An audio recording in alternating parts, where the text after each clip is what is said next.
Inna lillahi radiyun. This is madness. This is a sickness, this is. This is what this is. That's what Eric Ten Hag fans are. They're vaccinated with the wrong vaccine. And now the neurons in the brain are fried.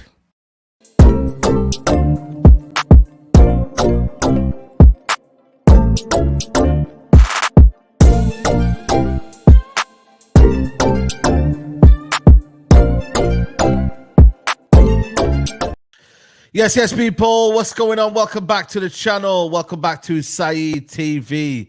We are live for the Mandem talk. Sorry we're a bit late, but big up to everyone who's locked in. Make sure you like the video. Make sure you subscribe to the channel. We've got Nuruddin, Traps, Rants in the building. You know what I mean? It's familiar, man. What's going on? Where are the Mandem? Where are the Mandem? Hey?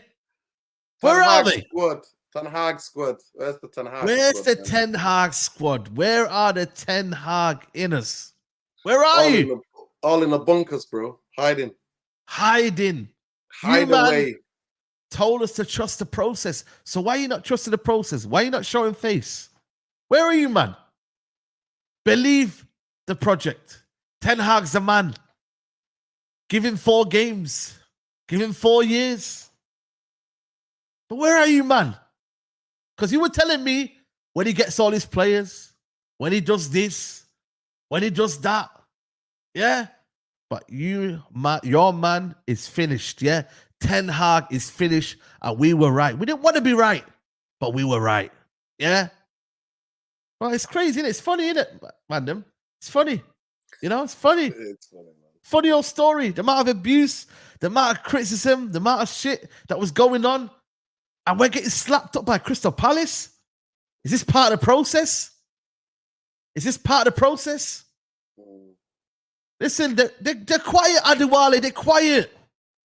They are quiet. They're running away from the grind. Show face. Show face. Yeah?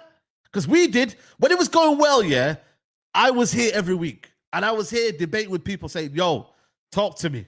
When it's not going well, people are MIA. Facts. Yeah? Facts, bro. Bro, Crystal Palace ain't had their manager 6 months, you know. And look what they done to us. 3 to 4 months, I think he's been there. Look what they done to us. Exactly. Crazy. And you know the mad thing, is, I just want to get this perspective out there. I'm not one of these, genuinely, that thinks that blame everything on Eric Ten Hag. Manchester United were messing around in the windows, getting players on loan other than buying players. So, and then they were getting him free transfers or whatever he had to deal with. But the idea that his setup, this is where my biggest argument with this trust the process FC. The idea that in 35 games in Premier League, that how we looked the first game, we look like the game against Crystal Palace, regardless who's on the pitch. That I will never accept. I'm never accepting that from any manager. That is no process I can trust. I might be able to trust that process for 3 months. But if I don't see fundamental changes in the structure and the shape on the team when the game is going on, then miss me out with all this BS about trust the process. Yo, Ten Hag disciples, where you at? Where you at? Pull up to the stream, you Ten Hag sexuals. Where are you at? Do you know what I mean? Nah, all jokes aside. Sorry, Nuruddin. I thought I just. Nah, it's all good, bro. I think I'm done. I made the point. Like I said, Manchester United have got fundamental cultural problems, and we've seen it in the last decade. So those problems are there, and it's difficult managing Manchester United. But one thing you're not telling me is telling me dynamic attacking football or all that BS. When I see gaps that you can put the Titanic, man. I honestly, the only analogy that I've got is that we're open like the Sahara Desert, bro. That's what we are. We are open like the Sahara Desert is so overwhelming. That's Grand Canyon. Boom. This is what I'm saying. You know what? Encompassing like nature, bro. We're open like nature. That's what we are. And how are you telling me that he's saying to Gary Neville, I ain't changing it. I ain't changing it. I ain't changing it. And in that game, combined age of what? 68, 69. And then you're not putting 3 midfielders to protect them. You're not doing that. But instead, you're putting Kobe on the pivot and then come out in the press conference and slate the young players. Nah, mate. Nah. You're supposed to take them out. You shouldn't rely on young players. You're supposed to develop them do individual coaching. That's what you're supposed to do. Instead of begging them to save your job. Not here for this. We covered this, man. We live in a world of people that hate change, but the world's evolving all the time. Do you know what I mean? The world's spinning, it's growing, and it's that mindset of that I can't get on with of, yeah, no manager's going to change this. No manager's going to do this. It's just statements that are too blanket for me, because if you ask Leon what his expectation is of United right now, and am I an idiot? Do I believe that we can go and dominate leagues and stuff like that? No. But do I believe that? And people thought I was joking when I said Gary O'Neill will come in and you would see us make top 4. People thought I was joking. They're like, oh yeah, no, but them Palace players and that manager, well, they're not good enough for United. But what are we? Like, it's the mindset of it can't change anyway, so we won't try and change it. What do you mean, bro? Like, we're all in the business. cop-out's always, who would you get? Like, fucking hell, man. Who would you get? Exactly. So what, you're going to accept that this ain't good enough because there's a fear that we can't do better? Like, no. First, you identify the problem, and then you get rid of what is causing the problem. Like, that's what you do. You don't just stick with something because you're not sure what you can get, bro. And that's why I use the analogy of a toxic relationship. You don't just stay with someone in a situation that you know is not right because you're like, oh, maybe I won't be able to find anyone else. Nah, first you get the hell out of there, and then you worry about that after. Facts. Do you know what I'm saying? Like, but you have to get yourself out of there. Like, why are we staying in this situation with this manager when it's clearly not working out for either party? It's not working out for him, and it's not working out for us. Ranch, you know what we are? We're the real brethren that tell you what no one else told you. You get me? We're the real ones that turn around and say, bro, she's no good for you. Like, she's taking a piss at you, bro. Do you know what I mean? And then all the other guys, oh, no, you guys will work it out. No, bro. Like, I'm the brethren that will tell you, like, no, bro. I'm telling you, she's not the one. But Leon, though, when I say a name, it gets kind of like, you know what I mean, bro? You told me, sack the manager. I said, sack the manager. First of all, I've told you solution. But then now you've added another question. But who are you going to go and get? And then you're trying to belittle my answer? Yeah. But you haven't given me a solution. You said, stick with this manager. But you know full well it's not working with this manager. So why are you telling me what my answer is? You don't care about the solution anyway. Why do we have to have the formula? Why do we have to have the magic Man United formula that no other clubs does? I'm looking at world football and I'm seeing people evolve and change and get rid of managers and change systems and all the time and that, yeah? Like, I was listening to your Straight Jacket yesterday and a lot of the streams, and we're talking about competent players. Like, I'm not bothered about star players anymore. I just want people that can actually just play a bit of football. And like, why is that such a bad thing? Why do people have to come back and say, oh yeah, but we're Man United, that player's not good enough for us and we're here? Like, do you want to build something that's going to go on to success, or do you want to just hope that the old form, because the old formula would never work anyway. Like, it would just never work. The one manager that stays forever. And I don't know what these guys, I can't piece what they're saying. It doesn't make sense to me. Like, it doesn't compute. So yeah, man. Big up Tyrone in the building. You know what I'm saying to you? He gave his word he'll be here. You know what I mean? It's been a while. First and foremost, let's give a warm welcome to Tyrone. Big up Tyrone each every time. Man said warm welcome when you roast him. Yeah, man, welcome, man. I was driving and I was looking at the comments like, yo, this could be mad. Comments. But you know what? I'm the only one. I'm the only one here standing on my 2 feet. You get me? So. Facts. I hear it, bro. Everyone remembers. Yo, listen, man, we got to salute T. We got to salute T for turning up. No, 100%. Everyone remembers when you were younger and your mum used to tell you to go get the belt, innit? Like, and it's one of them ones where Ty's done that walk, innit? He's gone to get the belt and he's come back downstairs, and now it's time to face the music room.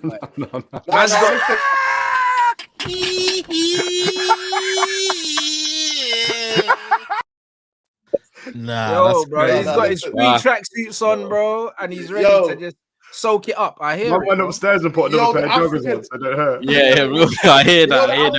You know the African version of that? You used to go to the backyard and pick a stick, bro. Yeah, pick a stick. Yeah, no. Pick the small one. Stick. If you pick Big up everyone though, man. So what's proper stick that you have to pick? So you have to pick a medium one. So the thin ones were the worst. The thin ones are the worst. Oh, you know what's funny? One time, back in the day, a bit off topic. It was around my brethren's house. They're going in it, and like the parents got a nurses in it and doctors, so they work. Yeah. And we was all like smoking cigarettes out the back, and that when you're bare young in it, like we shouldn't have been or whatever. Yeah. And the dad pulled up, and obviously when you're in and you're laughing along with them, he had the phone charger in his hand, innit? So you're just beating everybody in sight. Do you know what I mean? So I know they did the phone charger. Like, I'm laughing, and he's like, I don't care if you're not my son. Do you know what I mean? Do you know what I'm saying? Yeah, buddy. Bye. Listen, Tyrone, welcome to the show. Yeah, big up, man. Yeah, big up, man. Listen, I'm gonna start straight in because I'm sick of the sitting on the fence now. Yeah, you've seen what's happened. We are 8th, -3 goal difference. Before we spoke a while ago, you said you're willing to give this manager 1 more year. Has your position changed? Yes or no? Like, first of all, big up everyone in the comments. I'm ready to hold it. I'm reading them as well, so it's going to be jokes. It's all love at the end of the day. Big up Rants, Structure, Leon, Traps, and yourself, Saeed. 100K soon come. But yeah, man, like I'm going to be real. Like, I got to stick to what I believe, and I'll get cooked for it, Saeed. And I respect that because I've realized now, I'm in the 10%, maybe less. 90% want him gone straight up. All you lot want him gone, and I completely hear it. And I've said it before. If he does go, then cool. I respect that and I understand it completely. Like I'm not saying I'm all for it. If it happens, I'm not gonna moan. I'm not gonna come here and cuss because it's due. It's been worthy. I get it. But has my stance changed? I'm gonna be real with you. No, it hasn't. It has not changed. It has not changed because I'm gonna tell you this. I went into that Crystal Palace game expecting that to happen. I thought we were going to lose. I didn't think it would be 4-0. I thought we were going to lose. Now, I'm going to be real. And you know me, Said. I will speak on what I feel. If people disagree, that's cool. I'm open to that, yeah? But there's no way that I went into that Crystal Palace game thinking that we were going to win. The injuries we had in defence, the attack stinking, midfield poor. We're playing a Crystal Palace team that right now, let's be real, the front three, Michael Elise starts in our team all day. Eze starts in our team all day. Mateta in much better form than Højlund. You've got Adam Wharton, who's actually got legs in midfield. He's actually calm on the ball. He's got presence in there. You've got Will Hughes, who's comfortably technically. At the end of the day, when I look at this, and this is embarrassing to say, but player for player, when you look at it, not many of these Man United players are getting into that Crystal Palace team when you look at our starting 11. Eriksen, legs are done. You know, Kobe, we're relying on him at 18, 19 years of age and really should be a squad player getting eased in. Garnacho, well, you know what we think on Garnacho. I think he's overhyped. Højlund, he's not ready at the moment. You're making a cup of tea and the tea's not even brewing to a nice color. It's undercolored. That's what he is. Anthony, we all know what he is. We've got Johnny Evans, who's apparently maybe failing a fitness test at 37, getting done by a little sidestep. You got Casemiro playing centre-back. You got Wan-Bissaka, who should not be playing left-back, playing at left-back when he's uncomfortable. Diogo Dalot is the only one that can hold it down at right-back because he's actually had a solid season for Man United's shit campaign. And then you got Onana, who is Onana, makes some good saves, but his positioning for the Elise goal poor. When I look at it and break it down, did I expect Man United to beat Crystal Palace? No. Crystal Palace's attack starts all over Man United's attack every single day of the week. So when I look at it, am I shocked? No. Simple as that, bro. Okay. Where's the expectation come from? Is that come from the players that you're talking about? Or does that come from the manager? Why has your belief gone? Is that come from the manager? Yes or no? I'll be honest. I hate these players. I hate these bunch of players. It's simple as this. If this manager goes, the players go with him. No, but we all agree with that. I think we all agree with that, though. But yeah, I hope we all agree with that. Because what I believe is, and this is where I believe, this manager can go, and when this manager goes, the players can go with him. If you think just replacing the manager, and this is to all you man here and all the man in the comments, fair play is opinions. If people think that this manager goes, another one comes in, and we'll be better with these bunch of players, I think these players are. I think they're all so. Right, Ty, I hear that. I really do, man. Okay. Let's play a game now because I've heard enough. All right, the players need to leave. I agree. Onana, he's signing. You spoke about injuries. The two fullbacks are natural fullbacks. I know what you're going to say. 7 or 8 of them. No excuses. No excuses. The two fullbacks that started, natural fullbacks. Johnny Evans failed a fitness test. The manager made him play. I'm sure we had a centre half in the youth team that he could have used that was playing in his natural position. But he didn't. but he didn't use a centre half. He chose not to. He chose to use a injured, unfit Johnny Evans. If you're going to play Johnny Evans and Casemiro, who's not a natural centre half, at centre half, then you put cover in front of them, bro. You protect them. He didn't do that. He played Casemiro at centre back. He played Christian Eriksen in front of him, who's his signing also, who is not a natural DM. And then he played Kobe Mino, who he's brought through, who's not a natural DM as well. And then in front of them was Mason Mount, his player that he spent 65 million on. And then in front of them was Anthony, his player that he spent 85 million on. Next to him was his player, Rasmus Højlund, that he spent 72 million on. And then on the left was Garnacho, who he's chosen to play 30 games in a row. So these were his players, bro. And then not only were they his players, but he didn't set us up to protect what was a vulnerable center at the back either. So everything about this result is on him. We can say that the players aren't good enough, but guess what? When he leaves, every single player that he signed could go with him. That's how bad he has been for us. Every single one. Lissandro's the only player that's coming with him that has an argument to remain at this football club. He's the only one. Yeah, would you agree? I think I'll give Rasmus the benefit of the doubt to stay. No, forget Rasmus, actually. I forgot about Tyrone. Yeah. Like, Tyrell, we haven't seen enough of him to say if he's a dud, but because when he was playing, I like some of the attributes he has, but he hasn't been fit. But let's be completely honest. Amrabat came on, who's a natural number 6, and we looked a bit more solid with him in there. Why would you not play an actual robust number 6 in front of what is a very weak centre-back partnership of one guy that's not centre-back and the other guy that's not fit? He didn't even set up the team in a way, to try and cover up the deficiencies we had. He left them exposed. This result is 100% on how the team set up. If you look at how Dortmund set up yesterday against PSG and the way that they defended, they didn't play that game the way they played the first leg. They were 1-0 up. They played a 4-4-2 mid block. And they said, you know what? You guys are going to have to break us down. Why didn't Man United, with all the injuries and all these things, set up in a way to make Crystal Palace have to break us down to win the game? This defeat and the manner of the defeat is 100% on the manager, how he chose to set up. That's it. I can't hear any other excuses, bro. I don't. It's not that I'm not saying the manager hasn't made mistakes. Ten Hag has definitely made mistakes. No. Just 1 minute, T. I need to add this, right? So I understand. So, fellas, like, on a personal thing, you're backing the manager, you're thinking back the process, yeah. But I'm like you. I was genuinely saying, Erik ten Hag sacking him is not going to fix it unless he fixes the structure, yeah. And we know how long we've been running. You know that I've been on that. I set up a channel talking about that, about what the structure is. But the biggest thing is that it's the football structure on the pitch during 90 minutes. During the 90 minutes, I went to the first game. I went to the third game. Wolves and Nottingham Forest. Ask Saeed what I did when I came out the stadium. Ask Saeed, I ran to Saeed. I was like, it's over.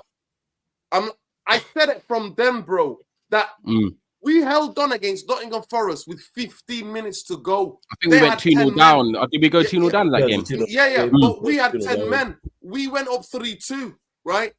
They got a man sent off. I think their captain, somebody got sent off. We had 15 minutes, and with 10 men, we were holding on for our dear lives. That's the third or second game at home in the Premier League. So the problem is that, for me, I understand if you want to back Ten Hag in terms of where the club has been, whether we think without the players, the next manager comes in and the players stay, and rinse and repeat. I understand that. But what I'm saying to you is that what Rance perfectly analyzed.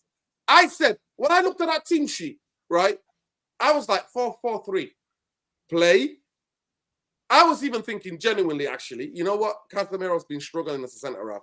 So get him back, play even Amrabat as a centre half, right? And then have 3 players protecting the 2 at the back. 2 centre halves. 3 players protecting, tucking Anthony, tucking Garnacho a little bit more, right? And then Rasmus just stays as that ball out and get him, do the training. They had 9 days. 9 days to train for this game. 9 days to prepare. 9 days. In 9 days, I promise you, you could coach 4-3-3. 3. I don't disagree with what you're saying, right? And say, you know what? This is how we're gonna shape. This is how we're gonna shape. But the idea that we're open, bro. You can put Titanics through the gaps of honestly, I am not, bro. I play Saturday, Sunday league. That's the lowest level in English football. That is below amateur. Some of you guys have played, maybe even higher. But I'm telling you, our coach will be screaming. He would lose his mind to say, what the hell? You know what we look like?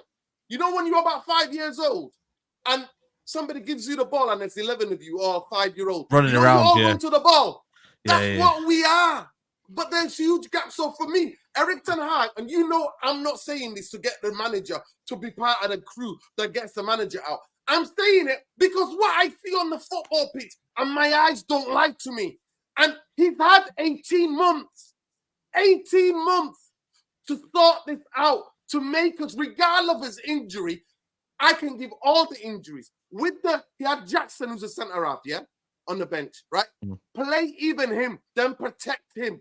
Now, I understand you could say, you know what, you might not want to risk it. The team's in a bad shape at the moment. And you know what, if that youngster makes a mistake, then his career could be done. I get that. You've got other players still fit on the football pitch. So for me, the reason why Erik ten Hag has to go is because I knew that before. I didn't need Gary Neville to tease that answer out of him because I've seen it week in, week out, that he is leaving spaces and literally destroying the players' confidence because, you know, players are human beings. Do you not think after training or after games, they're like, oh my God. You see Anthony coming off the pitch like this with Unana. Yeah, I hear that. I see that. Like, they're like, what the fuck is this? We can't play this. They know it. Some footballers are tactically astute. And when I see Casemiro, for me, Casemiro's like, I'm done out here. I need to get this man out. And he is the leader, captain, Champions League winner. Got all the around this time last year, wasn't he in Paris picking up the FIFA award for the best CDM in the world? Yeah. Do you know what? Yeah, like what you're not saying is logical. Like, I think at the end of the day, we're in that position now where people like myself who I'm not saying when people say like I'm Ten Hag in, I don't like to say I'm Ten Hag in. It's more like if the manager stays and gets another season, then I understand it. If he goes, then he goes. No, I can do it. I can do it. You're not being on the fence. It's not being on the fence because at the end of the day, what I see in these players for me is not good enough. And I feel like with Ten Hag, yes, he could have adapted and played, you know, a back five or, you know, gone a bit more of a defensive structure. But I think he's one of them managers, right, that he would just be like, you know, if I'm going to lose, I'm going to lose by playing my way. And he wanted to carry on playing his way, whether it's with Eriksen, Mainu, whoever it was in midfield. And look, we got beaten yesterday. We got beaten on Monday. But he didn't want to adapt. He didn't want to change. Some managers just want to play their style. And if the key players aren't there, they're going to try and see if other players that are coming in can fit that profile and do it. Now, Man United, for me, last year, we beat all the top 6 teams at home. Yeah, we got top 4. We won the Carabao Cup. In terms of the football, yeah, it wasn't amazing after March. But when we had the basic principles there of the key players that Ten Hag believes can play his style, and I feel like it's quite risky football. The way he wants to try and play from the back, going to the midfield straight up. If you haven't got quality players, I feel like it can get easily ran over, like Structure said, through the midfield and stuff like that. But you had no Luke Shaw, Lisandro Martinez, you had no Varane. You've had a lot of key players that when we were more solid at the back last year, they've not been there. The combinations we've had this season, I don't know how many times the key players have actually played together at the back this season. So the staple of where he likes to build his foundation from hasn't been there. The midfield has been wide open, and Ten Hag is not changing his approach because he wants to play his way and his style. And at the end of the day, if key players aren't there, he's going to say, right, you've got to come in and try and do that job. And simply for me, these players are not good enough to do what Ten Hag wants him to do. And at the end of the day, Ten Hag still has got things wrong. I don't think he's been great this year. Man United have not been great this year. And I can admit that he's also been crap in elements, but the players have been crap in elements. But I just don't believe that you get rid of this manager and you keep these same kind of players. You're not going to get rid of everyone. It's not going to be easy to get rid of everyone because at the end of the day, there's other clubs watching this team who's really going to want to put a bid in for a lot of these players. You're not going to because they're not really individually performing. So then you're going to be stuck with a lot of these still players that if Tuchel come in or whoever it is, I don't believe much changes because I don't like the ability of these players. It's not mobile. They're not strong enough.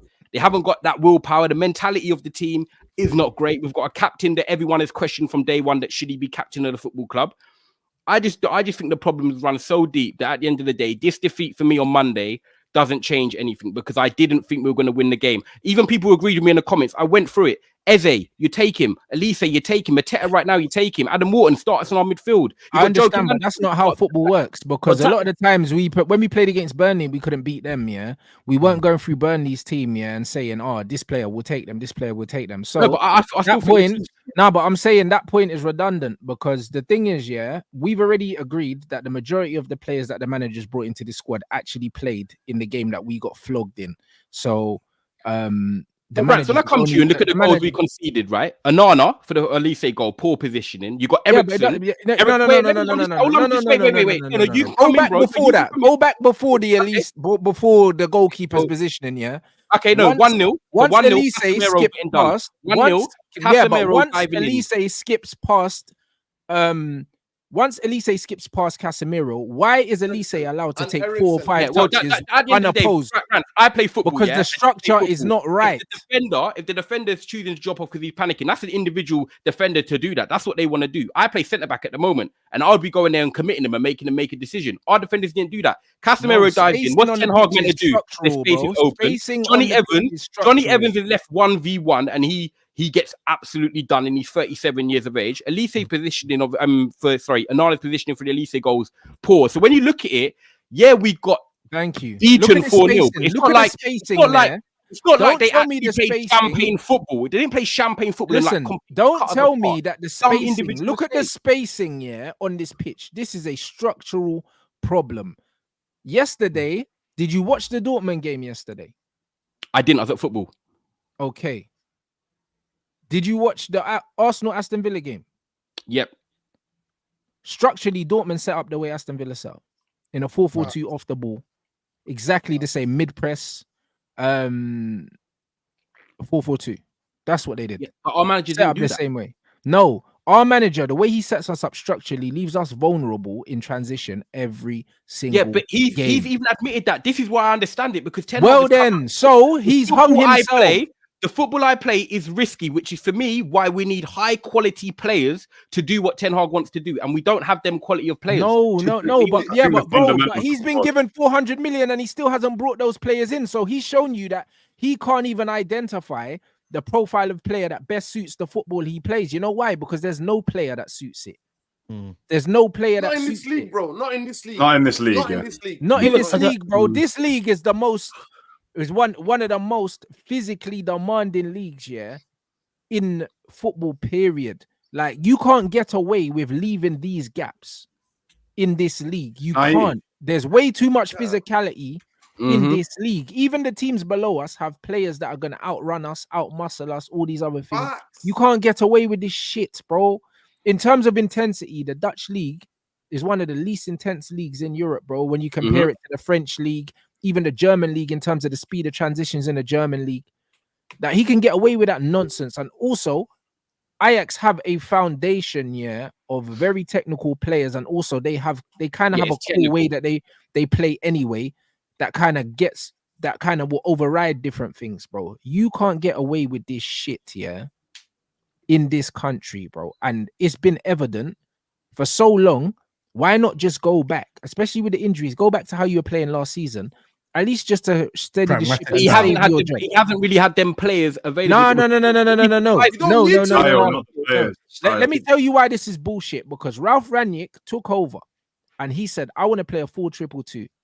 And he done it for like 2 games. And he realized that the players could not press the way he wanted him to press. We done it for like 30 minutes against Palace. And then they weren't fit enough.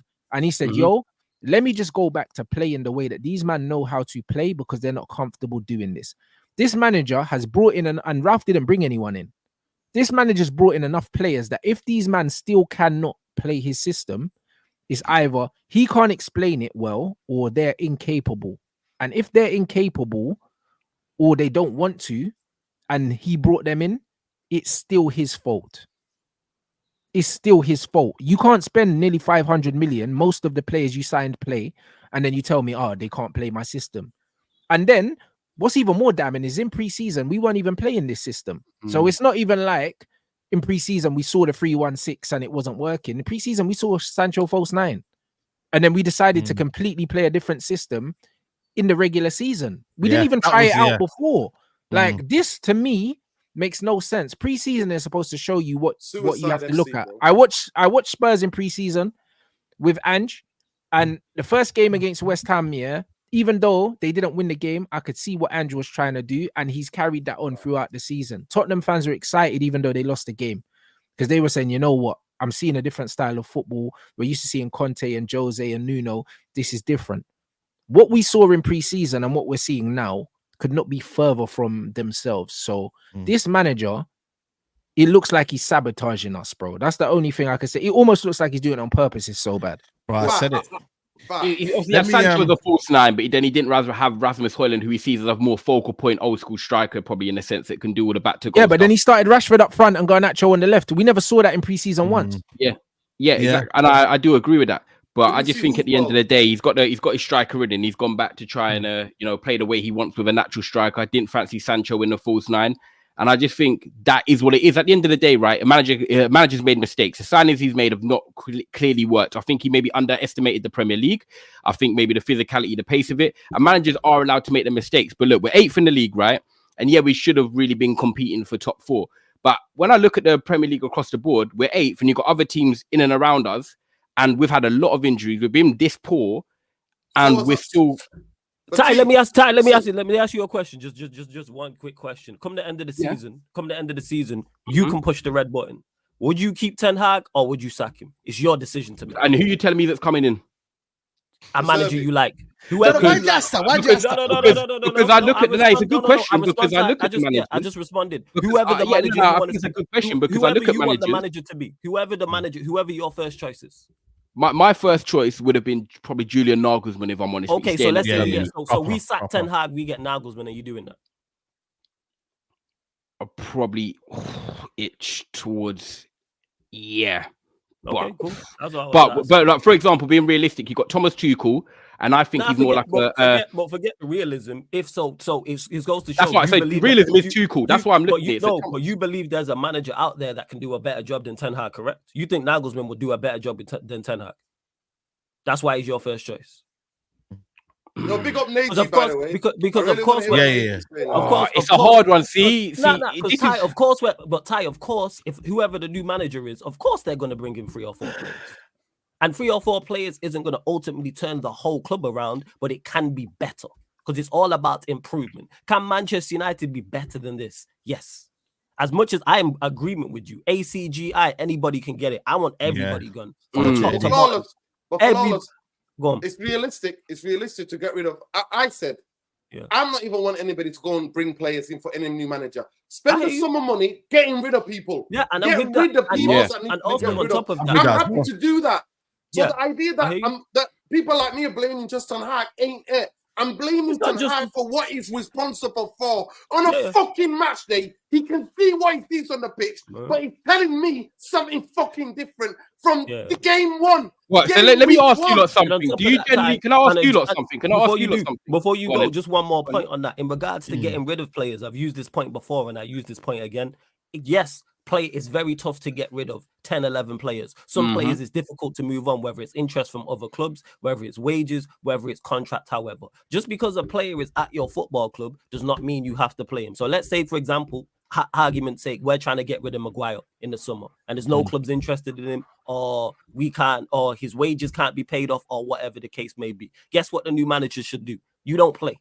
Because I guarantee if he don't play from August to November, come November, December, January times, you know who's going to be fighting for a move away from the football club? Harry Maguire.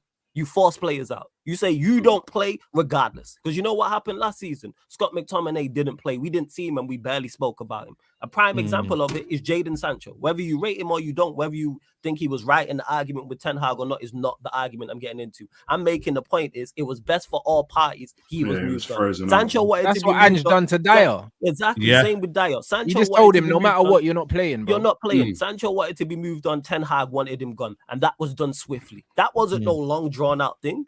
and he's on big wages, big money, high profile player, etc., etc. So if you can do that with Jadon Sancho, you can do that with everyone. And I just use Maguire as an example. Just because a player is at your football club does not mean you have to play him. These players want to play number one and number two. There's international tournaments around the corner. So I just use Maguire as an example. If a player's not playing and you make it crystal clear, I don't care how many injuries we have in that area. I could be playing 2 youngsters in your position. You will not play. And that's where the ruthless streak needs to come. Maybe with the demands, I agree. I think Amad's one. I think Amad's the example that I can't believe he hasn't still got like regular starts. Sancho.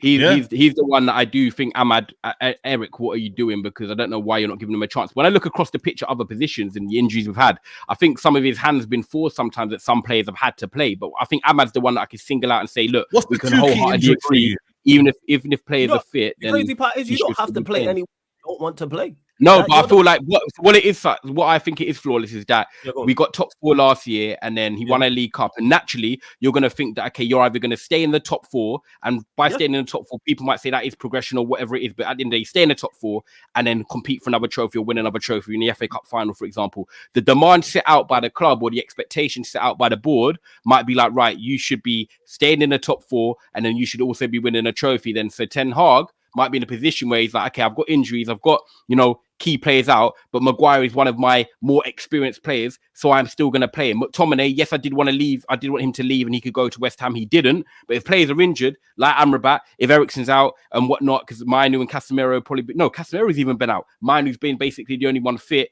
McTominay kind of has to play. So I feel like when your expectations from the board are like, right, you probably got to stay in Europe, you've got to, win a trophy, he's going to have to go to them players that unfortunately we wanted to sell but couldn't sell. Because once the window's closed, it's like, right, well, you've got to get your head down and you're a professional at the end of the day. You're still paying your wages. You've got to just put in 100%. And when you're called upon, you've got to play. And if the manager calls upon you to play, you're going to play. At the end of the day, I get it. Amad's the one that I said to you could be seeing more minutes, but I don't expect youngsters and all these randomers just to be thrown in when the expectations of the board might be saying a different story, and it's not going to match up because you start losing games, and then people are going to question the board, like, why are you not playing a Scottish international? Why you see the Amad thing, yeah? You see the Amad thing? I think that's a fair point. The Amad thing that's killed me about this manager, what makes this manager even more of a fraud, is that all of a sudden we're seeing Wheatley and all of that, bro. Just start Amad Diallo, bro. The bro ain't started a game yet. You know the ones there, and it's like, bro, what are we doing here? Yeah, where Garnacho's stinking the place out, Højlund's stinking the place out. Why can't Amad get a start? This is the same manager that's come out and said Amad's training well, he's doing really well. Bruv, the bro's talking like he don't choose who plays every week, bro. There's no excuse for not giving Amad a run out at this point because he can't be any worse than what we're seeing. This guy is not helping himself. There is no consistency with anything he says. This is why Jadon will come out and say, what's this man talking about saying I don't train well, blood? But then you've come out and said Amad's training well and you're still not playing him. So does training matter or does it not matter?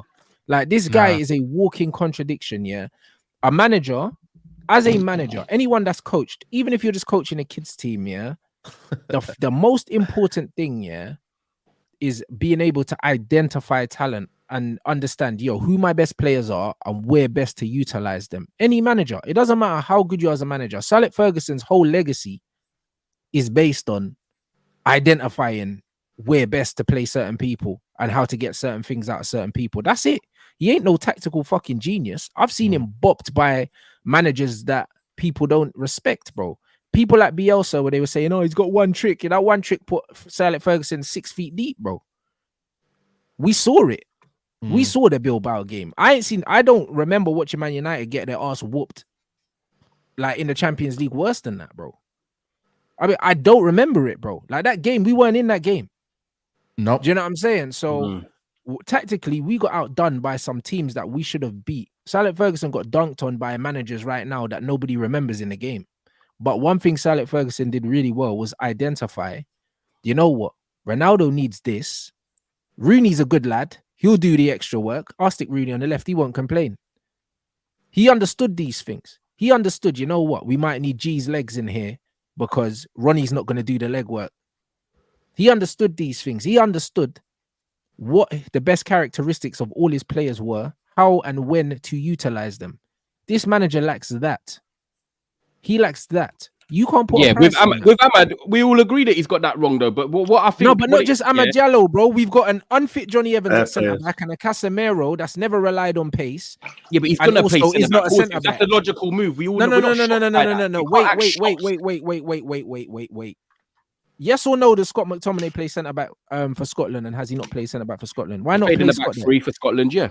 Why not play Scott at the back if you know that Cass ain't played at centre back and he don't want to play there and he ain't got the legs? Scott's taller than him and more mobile than him. It would make more sense. Anyway, forget that. If you know that Cass isn't a natural centre back and Johnny Evans is injured, you fucking protect them. You put Amrabat in front of them.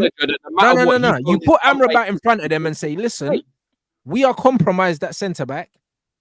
Please. Let it stay nice and compact and give them less to do.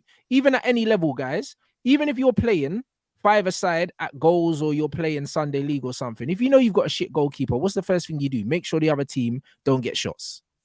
That's what you do. You protect your keeper. You protect your weakest link, bro. Every team's always, you're only as strong as your weakest link. If you understand that your weakest link is your centre-back pairing, you protect them. This is what you do. Yeah, 100%. You allow, you know what I mean, a situation where they're protected, man. And I think for me, that's the problem. Let me get these super chats before I bring in Neji, because I haven't heard from Neji. So let me just get these super chats in. Big up to Monty, said it's still behind 2 defensive lines. Big up to Killy, says Galaxy needs explanations today. United getting bopped like a bumper car. Eric Ten Hag breaking bad records for fun. Brendan Mullister's quotes are damning. Big up to Adiwala, says that idiot goal bitch telling people if you want to fire the manager, you should replace him too. He is the main one driving the narrative of keeping Eric Ten Hag. Tariq says Palace was not playing like this under Hodgson. The manager makes a difference. Things were falling apart on the pitch, and this manager chose to take a seat rather than grab a player and give him some instructions for the squad. I'm closing my eyes and listening at work, and I swear I'm hearing issues about Poch at Chelsea. Ten Hag is a bigger issue than most of your dead players. Big up to Deji in the building. Why can Klopp do it with Endo and effing Kwanzaa? Tyrone won't listen. He just wants to sit there and his laurels, and it's not respectable. Nah, listen, man. Tyrone's respectable, man. Tyrone's here, man. Tyrone's here, man. Big up to Part Life Ty. Klopp played a final with 6 kids and stuck to his principles. Come on, man. That's a structure aside. You know what? Fair play to Klopp then, man. I can't believe it. Wembley, where the famous Borussia Dortmund, and we're going to Wembley. And big up Jalapenos. If Saliba had missed 97% of the season and White and Gabriel have played about 30 to 40% of the season and Rice missed. Bro, what's all of this mental gymnastics? Do you think Arsenal would be top? No, it's not that. But I think they might not be top, but you know what they would do? You know what Arteta would do? Key players for Arsenal. When you look at Man United and what we've had under Ten Hag, the key players for us, which were part of the success last year, weren't winning the league. We're not here. Luke Shaw, Varane, because you know why we can't do this? With all due respect, to Arteta, Arteta has shown us multiple times this season. He knows how to set up a team for the team that's in front of him. He's shown us that, bro. Like, if he didn't have his players, he would set the team up differently. We've seen it from Arsenal. Look at the way they set up against Man City. Yeah. That was the best play. That was the best defensive play this season. It was boring as fuck, but it got the point they needed. What they needed to do. Arteta, if he didn't have the players, he would at least just say, all right, cool, we're not losing today. That's what he would do. He'll say, you know what, I ain't got these guys, but we're not losing today. 4-4-2 mid-block, cool, innit? It's boring, don't care. I'll take my point and I'll go home. Arteta wouldn't say, oh yeah, let's just go gung-ho and get bent over. He learned from that last season. Doing playing that fantasy football. Nobody, no team is bringing Vaseline. Hey, yo. Nerdin, What's that? What's that, brother? Let me bring in. Let me bring in Neji. Same question I asked them. I asked them, Tyrone, before I let you give your elaborative response. Go on, are you still behind this manager? Yes. Hey, Saeed, why are you sending bare shots today? Man brought Ty in. He said, yo, Ty, nice to have you in the stream and that, bro. Just gonna cook. No, always, man. Always love, Neji. Always love. You get me? No, I'm saying always love. Before I let him elaborate on one, I just want to ask him. You know, it's been a while. We've lost to, we drew to Burnley. You know what I mean? There's been results that's not gone our way, but Do you think you're still behind this manager? Do you still have confidence in this manager to turn it around? And let me know your thoughts, and then give me your response as to what you've heard today and whatnot. Yeah, man. I think first and foremost, obviously, big up the Mandem. Shout out to Tyrone. Do you know what I mean? Yeah, man. My voice is going a little bit because we went out for Leon's birthday and that. My voice is still mashed up. Come on. Big Shout up out to Leon for his birthday. Happy belated birthday, King. But yeah, man.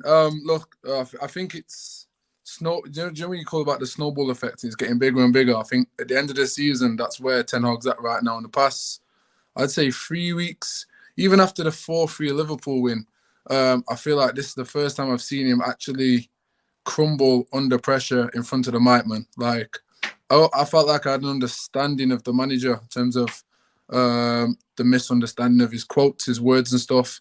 I know, for an example, everyone always talks about eras, end, all that kind of stuff. But when you actually did how he said it, the context was not in an arrogant way. He just said it very bluntly in terms of that's just what happens. That's normal. But obviously the fan base ran with that and fused it against him. So I understood the misunderstanding of him at those types of times. But I think the past, like I said, 3-4 weeks, he's shown that he's under a lot of pressure, man, and he's struggling with the situation. And I think I can only liken that Crystal Palace game to the Watford games, which is what I did the first time, man. Like, it was just literally the 4-1 slapping. Do you know what I mean? Donny van de Beek finally gets minutes coming off the bench and then bags the goal. It's the same repeat for me personally in terms of once shit hits the fan, there's no ever coming back for no matter what manager. Now, does that avoid Ten Hag's issues and situations that we've all spoke about this season? No, it doesn't. Not at all.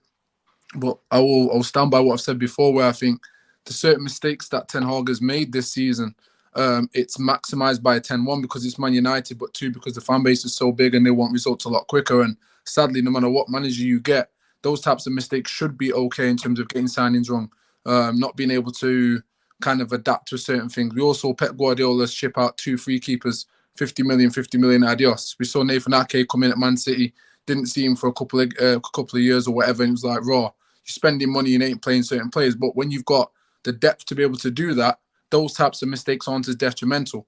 And that's where structure's coming down to it, talking about why structure is important. So don't get me wrong, I'll repeat exactly what I've said before. There's certain things that Ten Hag is culpable for and only him alone. I've got no issue entertaining those conversations. But there are certain things where there was accountability that needs to be shared elsewhere for certain things that we've had conversations for, which is where we all disagree. Well, where I disagree with a lot of what you lot are saying, where I think the heat and the energy should be on that side. And that's kind of the fight that I've been fighting. But in terms of me being balanced as it is, I look at the first season, second season, I think they're both polar opposite, north and south.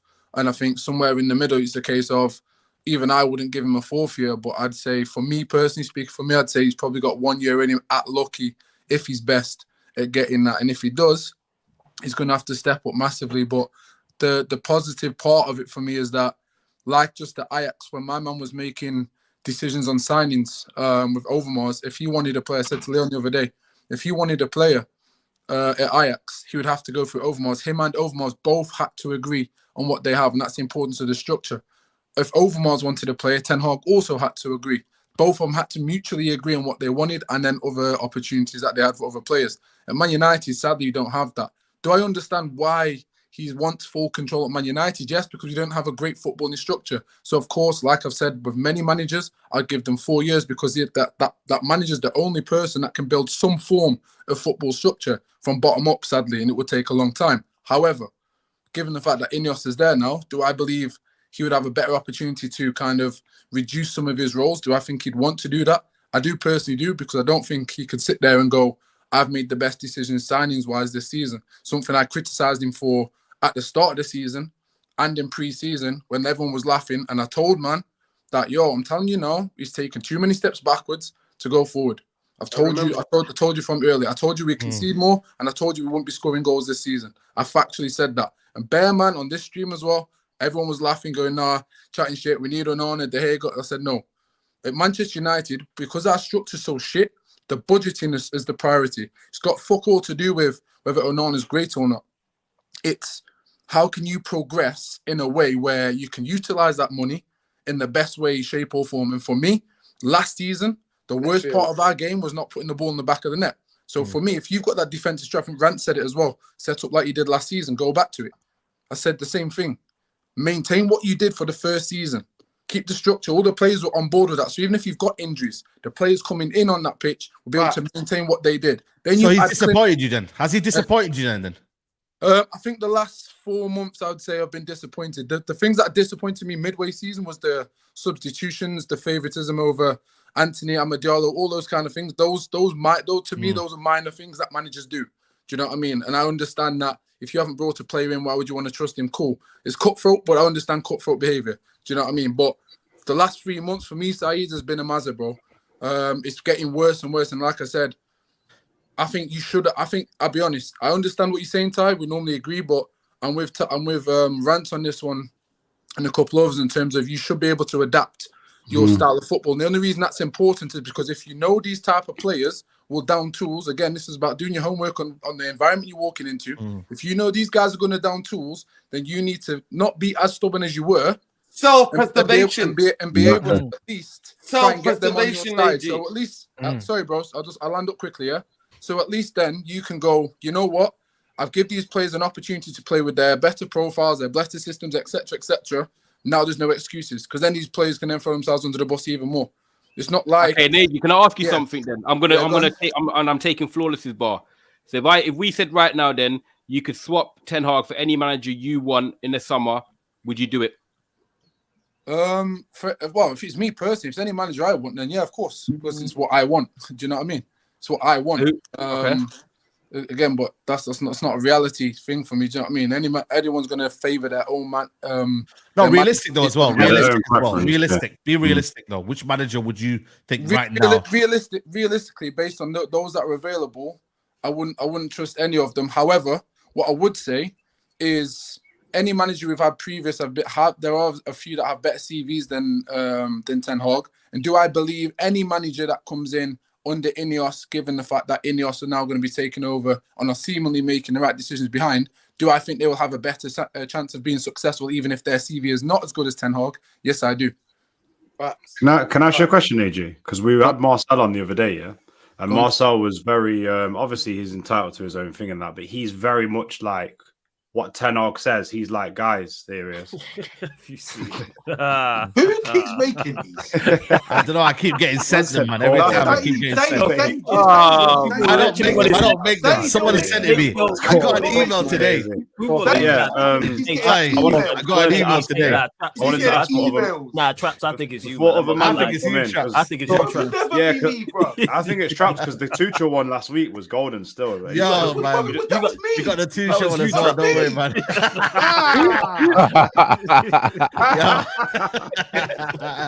Yo, that's what I'm saying, man. Germany trip looked good. I wanted to ask you, when Marcel came on, he was very much adamant on when the manager says something, he fully believes in the process. I actually asked Marcel how he's got to that conclusion. He said he's been studying Ten Hag from years ago, like previous clubs and his come up as a person. So that's his entitlement to think that on what he's seen. I can't see it, but that's his entitlement. Do you believe much of what Ten Hag's saying, that there's truth behind it, or do you think it's just his back's against the wall? Do you actually believe some of the stuff that he says about, like, I know he goes on about haven't got the players I want, but I struggle to believe what he's saying. I think he's all over the place. What do you think of? I think on the surface, he looks like he's all over the place. I've said it even when we were having decent performances and getting some decent results, that I feel like he's a misunderstood manager. So it's not like I'm saying that just because we're struggling. I've said it when we're doing some positive parts of our season. One thing with Ten Hag and Dutch managers in general, very, very literal people. I'm a literal person myself. That's why I struggle with banter sometimes, depending on unless I can see someone's emotion and stuff like that. Do you know what I mean? I take words very literal. But I understand my understanding. I can't say I understand him because I don't know him. But my understanding of him is that he's a very misunderstood person. So when he's making certain statements, like I said earlier about the eras never end and stuff. We as a British culture, we're very ignorant to stuff like that anyway. We naturally. I'm past that. I'm more the gaslighting. Gaslighting for me, Nate. Say again, bro. I'm past that. That one there, he fucked up in it. My one is more gaslighting when Gary Neville presses him and says, "Why are you structured so bad?" And then he refers back to injuries. Why is this happening? Oh, it's injuries. Like, this the thing, Saeed. This is what I'm trying to say, bro. Like, again, to answer John's question, not everything do I agree with him. Of course, I've got my own mind. Do you know what I mean? I'm going to question things. Not everything do I just totally blindly go, oh yeah, I'm going to make something. I'm going to spin it off. I never spin anyone's words. Do you know what I mean? I like literalness. I like facts. I like truth, whether it favors me or not. I've always been that type of person. So I've got no issue in questioning anything that anyone says and vice versa. So when it comes to Ten Hag and he's making certain comments, I'm thinking, I generally don't understand what you're saying. There may be method to the madness, but in the situation that you're in right now, the facts are you're struggling right now, bro. That doesn't make no sense. The other angle is there are certain things that he has said when he's talked about playing quite well in certain games, and then there have been key moments which have shagged us on results. That isn't spoken of enough. We had a conversation with Leon just the other day in the car where what's the difference between an excuse and a valid reason? You know, and for me, certain things that are being labeled as excuses, to me, are valid reasons. When you talk about injuries and stuff, what is the impact of the reason? So if that reason for, let's take the injuries, for example, or let's take the VAR decisions against big clubs, whatever it is, whatever reason you want to highlight, how potent has that reason been in order for us to kind of judge our season? And if it's been potent enough and it's consistent enough, then it has to be brought up and spoken of with some level of energy as a reason. And for me, that's got nothing to do with a manager. And when you look at football, it's not just based on a manager. I'll always have that conversation. That may upset some people. It may take away the ability for some people to have a scapegoat. Cool, it is what it is. But the reality of it is, football is never just a one-person thing. So if injuries are a massive impact, there's a conversation that needs to be had. However, what are the solutions around that one example? Like Rand said, you change up your system and sort it out, because these players, they ain't got the mentality to maintain what you're doing. They'll show that no matter what. And two, more so, you need to get results, big man. And I've said results are better than performances in the first 2 seasons, especially when you're trying to rebuild a club. So for me, I don't agree, just to answer, Leo, I don't fully agree with everything he said at all. And he's disappointed, especially in the last 3-4 weeks with some of the press and stuff. But I think a lot of stuff has been misunderstood and taken out of context. And I think that'll just be my answer, bro. I don't think he's misunderstood. I think he's an awful communicator. He's terrible, to be fair. He's an awful communicator, and it's got nothing to do with English not being his first language either. Because I disagree, man. No. He's an awful communicator, and let me tell you why. Because the majority of communication is non-verbal anyway. Do you know what I mean? So verbal communication, there's stuff with tone and all these other things that you can take in. If you look at someone, speech runs, you can look at Conte and all these other guys who don't have amazing English, and they're very much able to get their point across. They're very much able to get their frustration across, all these other things. This guy does not speak well, period. Even when Gary Neville was speaking to him, you could see that Gary Neville ended up finishing this guy's sentences for him because the guy cannot communicate effectively, and effective communication is one of the most, if not the most important things when it comes to leadership. I do hear you. I definitely agree with you. How do you get somebody to execute something for you if you cannot communicate clearly and effectively what you want? Yeah, that's a big worry for me. You know, if I had to pick one of my worries, I think communication. I think his message is the way they get across what he's probably saying to them on the pitch. Even when he's blunt, let's be real, right? I want to be real. If I remember playing for United, right, and we get beat 4-0 by Palace, and my man's trying to let loose off in the changing rooms, I reckon us man are like them kids in the classroom. Like, we've got a supply teacher, we're all looking at each other. That's slightly what I think. It's like supply teacher settings, and that is my big worry. And I think communication, what Rance is saying, is spot on. I'm eating lunch in the car park, mate. That's what I do. Yeah, true. Hey, bro, the brother said Champions League final. Remember when he took off Cass and he said, "Yeah, we wanted more football." All right, cool. That was communicated so badly, and you could give him the benefit of the doubt for that. But bro, he does that so often that it's not even. The guy said Varane can't play on the left, and then all of a sudden he's playing on the left. When things are not going well, and then you're trying to also communicate, it gets even worse. It's difficult. It's called being. You know what? There's a saying for this: rabbit caught in the headlights. Yeah. Now the rumors is that when he went for the interview at Spurs, that's one of the things that they said was about him. You know, when he went to Spurs, he did an interview at Spurs. That's one of the things they said about him, right? Now, I just want to go back to what Neji said. Neji, listen, I know you a trap man. I understand. I know you understand physiology. I know you understand like sport, like the tangibles, the improvements. I know you understand that because you were an athlete. So you understand how that works. So when you watch Manchester United from game day, week 1, right? We're getting run through. And then you see the amount of spaces that this manager is leaving. game after game. But then he switched it. Remember, he switched it for Liverpool away. Remember, we were camped outside our own box. We never left the 18-yard box. We went to the empty yard and did exactly the same, right? We still got beaten, right? Because they opened us up, right? But the point what I want to make to you, brother, is that when people, this is the bit that, to me, I always trust my eyes over anything. Bring me the bigger stats. You could bring me a world of stats. My eyes and me watching football, not that I'm special, no. I trust because the way I watch football, the way I played football, the fact that I've got a sports degree and I understand the bits that are behind the method, the ideas in sport. It's simple. When you want to do something as a manager or as a coach, when I had to coach for my modules, bro, I had to break it down. I think some people don't understand this. When you break it right down to the absolute detail. It's what we're doing. Then you do it again. Then you go, okay, we've got that covered. Now we move on to increase the difficulty. Then that's what the levels. That is how you do things. So when I watch Manchester United and I see us getting bullied by Nottingham Forest when it's fucking 15 minutes to go and they've got 10 men and we're holding on for our dear lives. I ran to Saeed. I said, you know what? I hope this is just a bit of hangover from flying around in the US. And it shows me a game, bro. Game 35 we're at.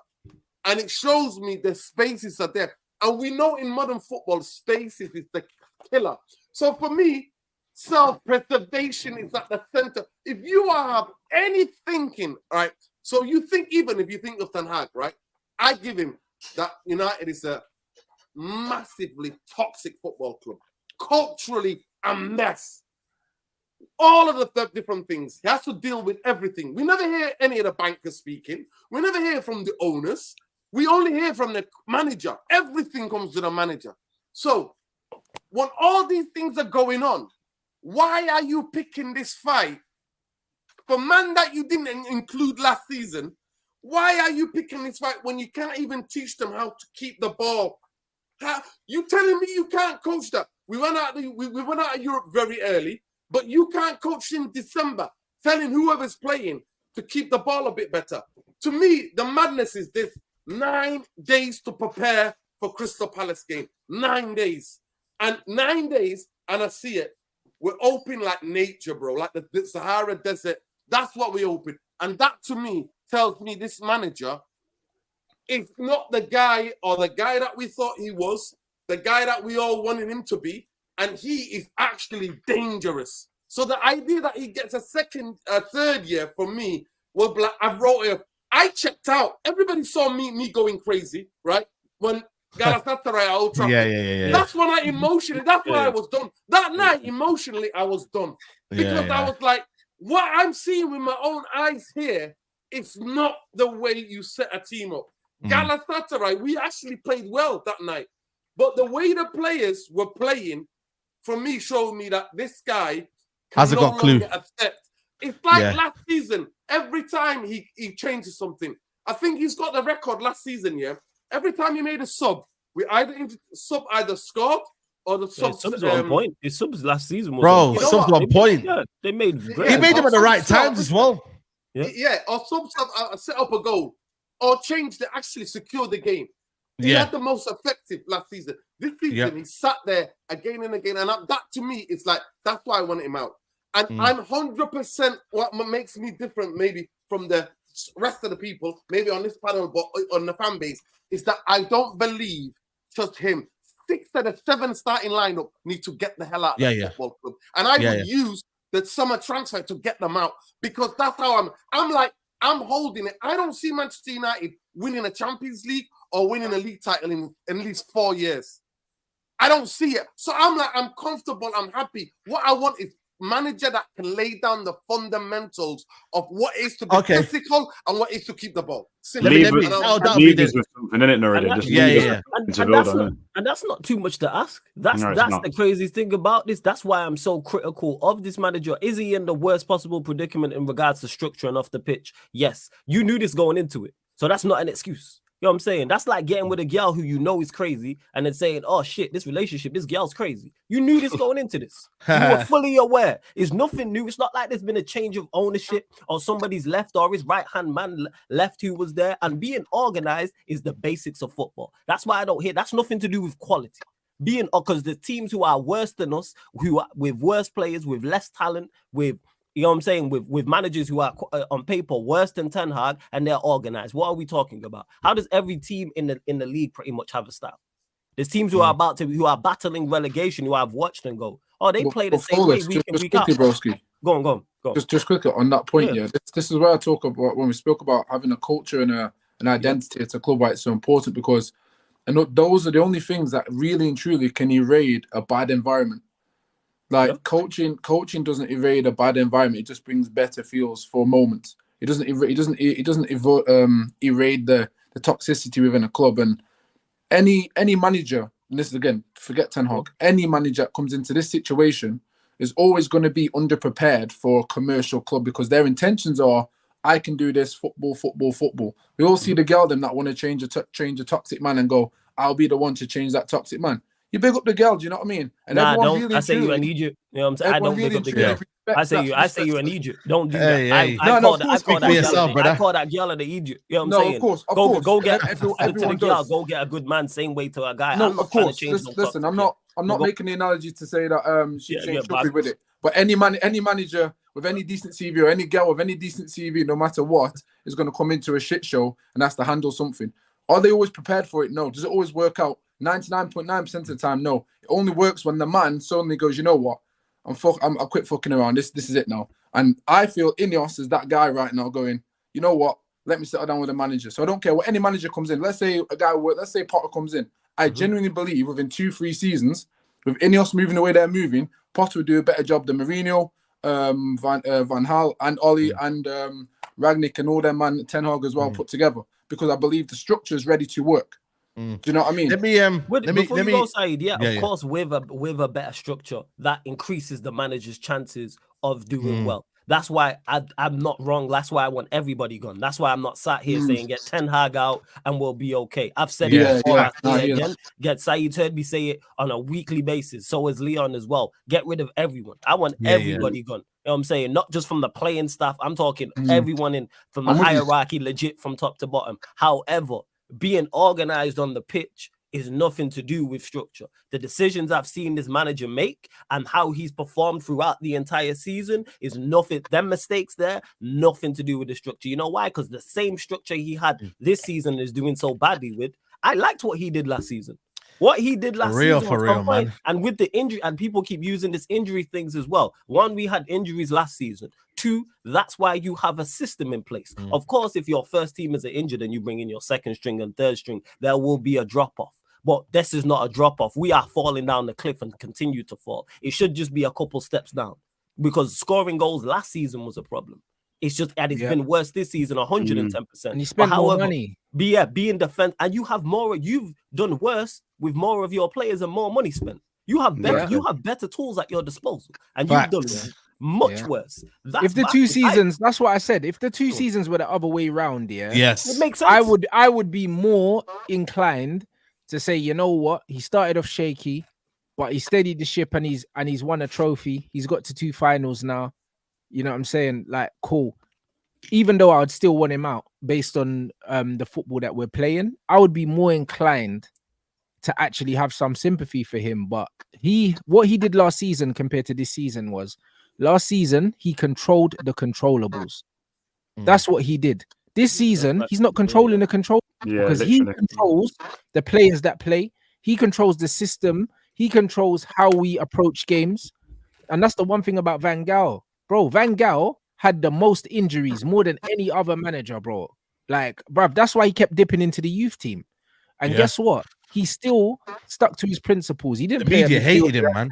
He didn't play a midfielder at centre back. He went into the youth team and got centre backs from there. He went into the youth team and got fullbacks from there. He went into the youth team, bro, and got Marcus Rashford. That's why we now have Rashford. Do you know what I'm saying? He wasn't complaining. Saying the season rants as well. It wouldn't be. Sorry to quickly though, just on the back of your point. If this was the start of the season, I would understand not bringing in the youth, but it's the end of the season. Given the context of where we're at, we've only got one game really to play for. Bro, why do that's more reason to play them? More reason to play them. This is not one game to play for. At the end of the day, you're gonna have to have key players in the FA Cup finals. You're trying to probably give them a bit of confidence to get something back. No, you know what it is, Ty. Do you know what also, we are still competing for a European spot. I don't want a Conference League. Drop me out of that. No. But the club. No, but Ty. But why do you not want that though? Think about it this way. You see Johnny Evans. Johnny Evans failed the fitness test. The guy played Johnny Evans anyway. Would you not want Johnny Evans fit for the cup final? Exactly. Knowing that we've got a trophy to play for and we don't know when everyone's going to be back. Yeah, but instead, the thing is, you're in a game against Crystal Palace. Out of question. But you've risked. You've risked him in a game against Crystal Palace. It's a nothing game. That is a nothing game in the grand scheme of the league season. When you could have gone and got a centre back from the youth team and said to the guy, "Listen, kid, no pressure on you. I'm going to make sure that we put some protection in front of you. Go out there and play football, bro." That's all you need to do. That's what Van Gaal did. Van Gaal was like, "Listen, let these kids play. It's not on them."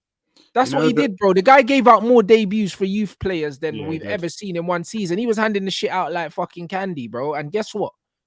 He still finished in a respectable position and he won a trophy, bro. So all of this stuff, and he got to the FA Cup final. Yeah, got to the FA Cup final with it as well. Remember? That's what I'm saying. Before you come in, because I want to bring Traps in. Let me bring Traps in before I read that. It's 3.6k in the building, by the way. 3.6k. Wow. We need to get 2,000 likes, man. So let's get these likes, man. What we man. I'm not even gonna lie. The sun's outside as well. You know what I mean? No, Norridin, I got this. Norridin, I got this. This is a good stream, and Flawless has brought a special T-shirt onto the stream as well. So guys, run up the likes. For real, man. For real. 16 out of 10, man. Make sure you get that as well, people. 16 out of 10 shirts out. You already know. Come on. £16.10, people. £16.10. You already know. Yeah, there you go. Monty says Sancho took to Eric Ten Hag after a final. Bitch, apologize. I will let you wear the medal for 5 minutes and take a pic with it. FTV said nobody should blame Cassie for Monday. Bruno gave the ball away and Rashford didn't track Klein.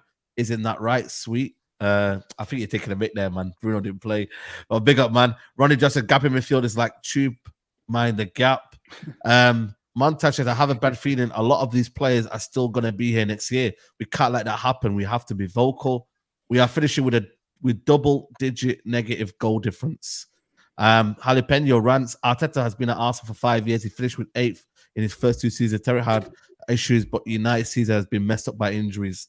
Listen, if I named you their squad in 2021, you wouldn't be talking like this, bro. Even forget all that. Sorry to cut you off. Why is Arteta all of a sudden become the bar? Exactly. He's not the bar, bro. But also, you have to understand that Mikel Arteta, one thing he showed you in his first season, he was playing free at the back because he was like, yo, like, I can't play the way I want to play with these players. So, like, I'm playing free at the back because first and foremost, I'm trying not to get smoked every week. Do you know, at least he tried different things. Potter done the same thing. I'm sure I watched one game where Aubameyang was playing wing back. Yeah, he was. Bruv, at Chelsea, before Potter got sacked, bro, this Brer, I see him play like 3 different formations. I see him playing loads of different players in different positions.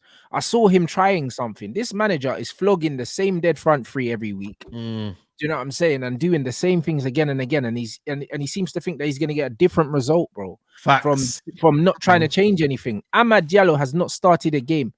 Bro, we wouldn't be in an FA Cup final if not for that kid. And you're trying to tell me you can't just let him start a game? Bro, it's mad. You know, like what we were saying on Sunday, because I know Traps is going to come in. I can't wait to hear about why Tuchel's the right guy, but we'll get there. I think you know what it is about.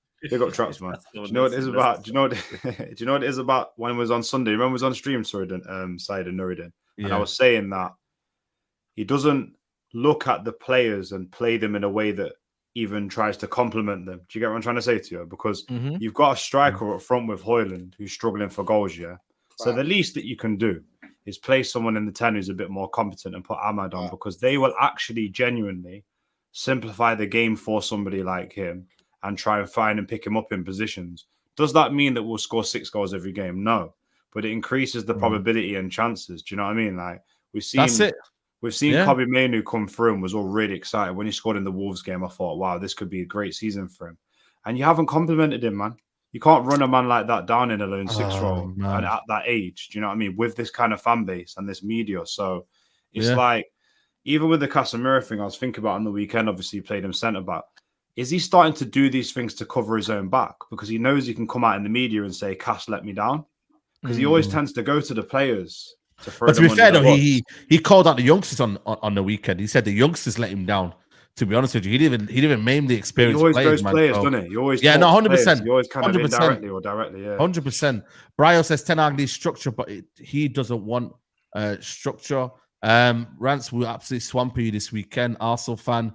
De Gea was different last year, and Eric Ten Hag's bigger mistake. Knowledge Fred big was. up, man. Yeah, Fred as well. Yeah, big up the Mandem. Sancho wins the Champions League. I hope when he comes back, he wears his Champions League medal while eating in the car park. Eric Ten Hag in fans think he's their dad. And last season was bad as well. Standards are low. United lost 4-0, 6-3, 7-0, and worst away record versus top 10. Ten Hag was never the right man. Yeah, cool. Traps, talk to us. The next part of the podcast here is what's the solution? So Traps, I'm gonna start with you. What's the solution? What do you mean? What's the solution? Sack the fucking manager, innit? No, but I said like what's Done. Next topic. Trident. next topic? Trident top, mate. Trident. I'm fucking Trident talking, Of all this conversation, like it's been going on for months and months and months and months.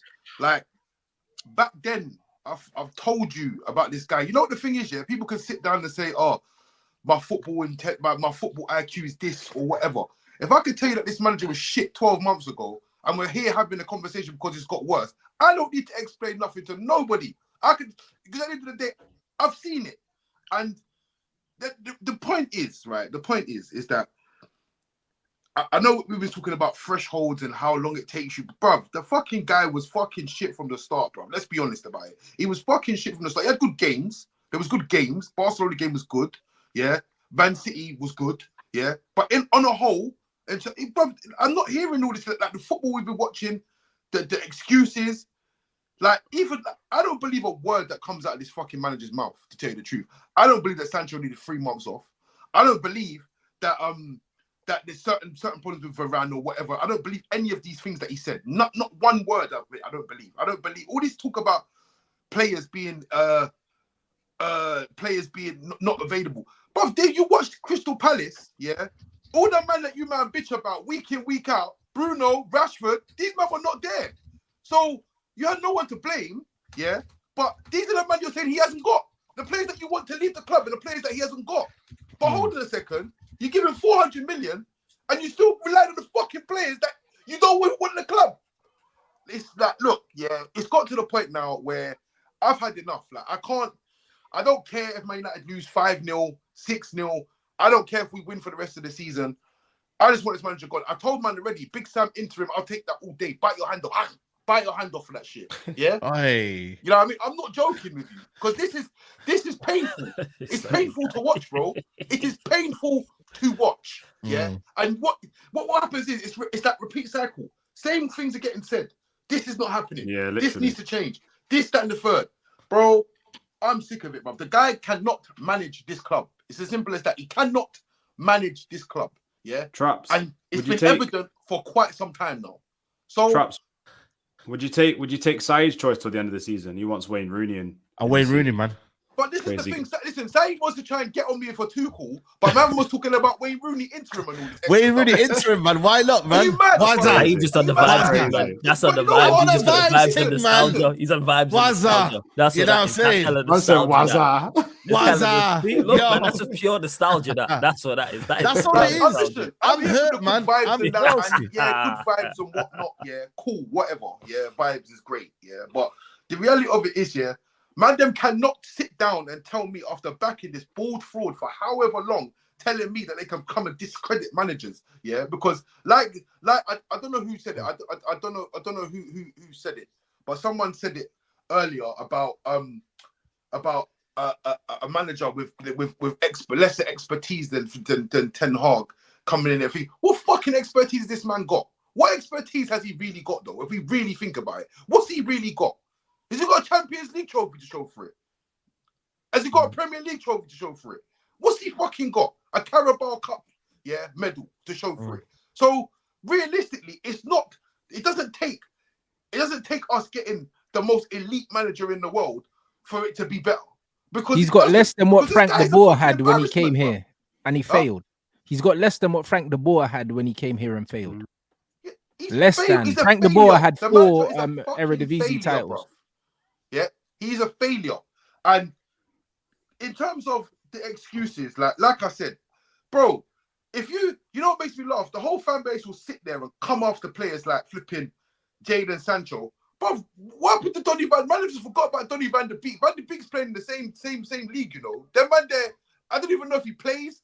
I don't know. No, he don't play. He don't play. He don't play. When they play, how they play, if they play. I don't know about this guy. Yeah, but that's what I'm saying. Everyone's on to thinking. But in the fact this season, yeah, if you don't turn around, if you was a player, man said to you, listen, yeah, you could put out a tweet and go to the Champions League final. You could sit here and get stuffed by Jeffrey Schlupp and them, man. Yeah, what you taking? You know what I mean? Like, what you man taking? So realistically, you can't have chat for these man no more because what we have seen, what we have, man, them will say, oh, Man United, the pressure of playing at Man United and this, that. No. What we have seen is a manager who's unable to get the best out of players. He's unable to do it. He's unable to get the best out of players. Yeah, whether it be flipping Aaron Wan-Bissaka to Jadon Sancho, he can't get the best out of them because I tell you why you can't get the best out of Aaron Wan-Bissaka, because when did Aaron Wan-Bissaka become a left back? When did that happen? When did that flipping happen?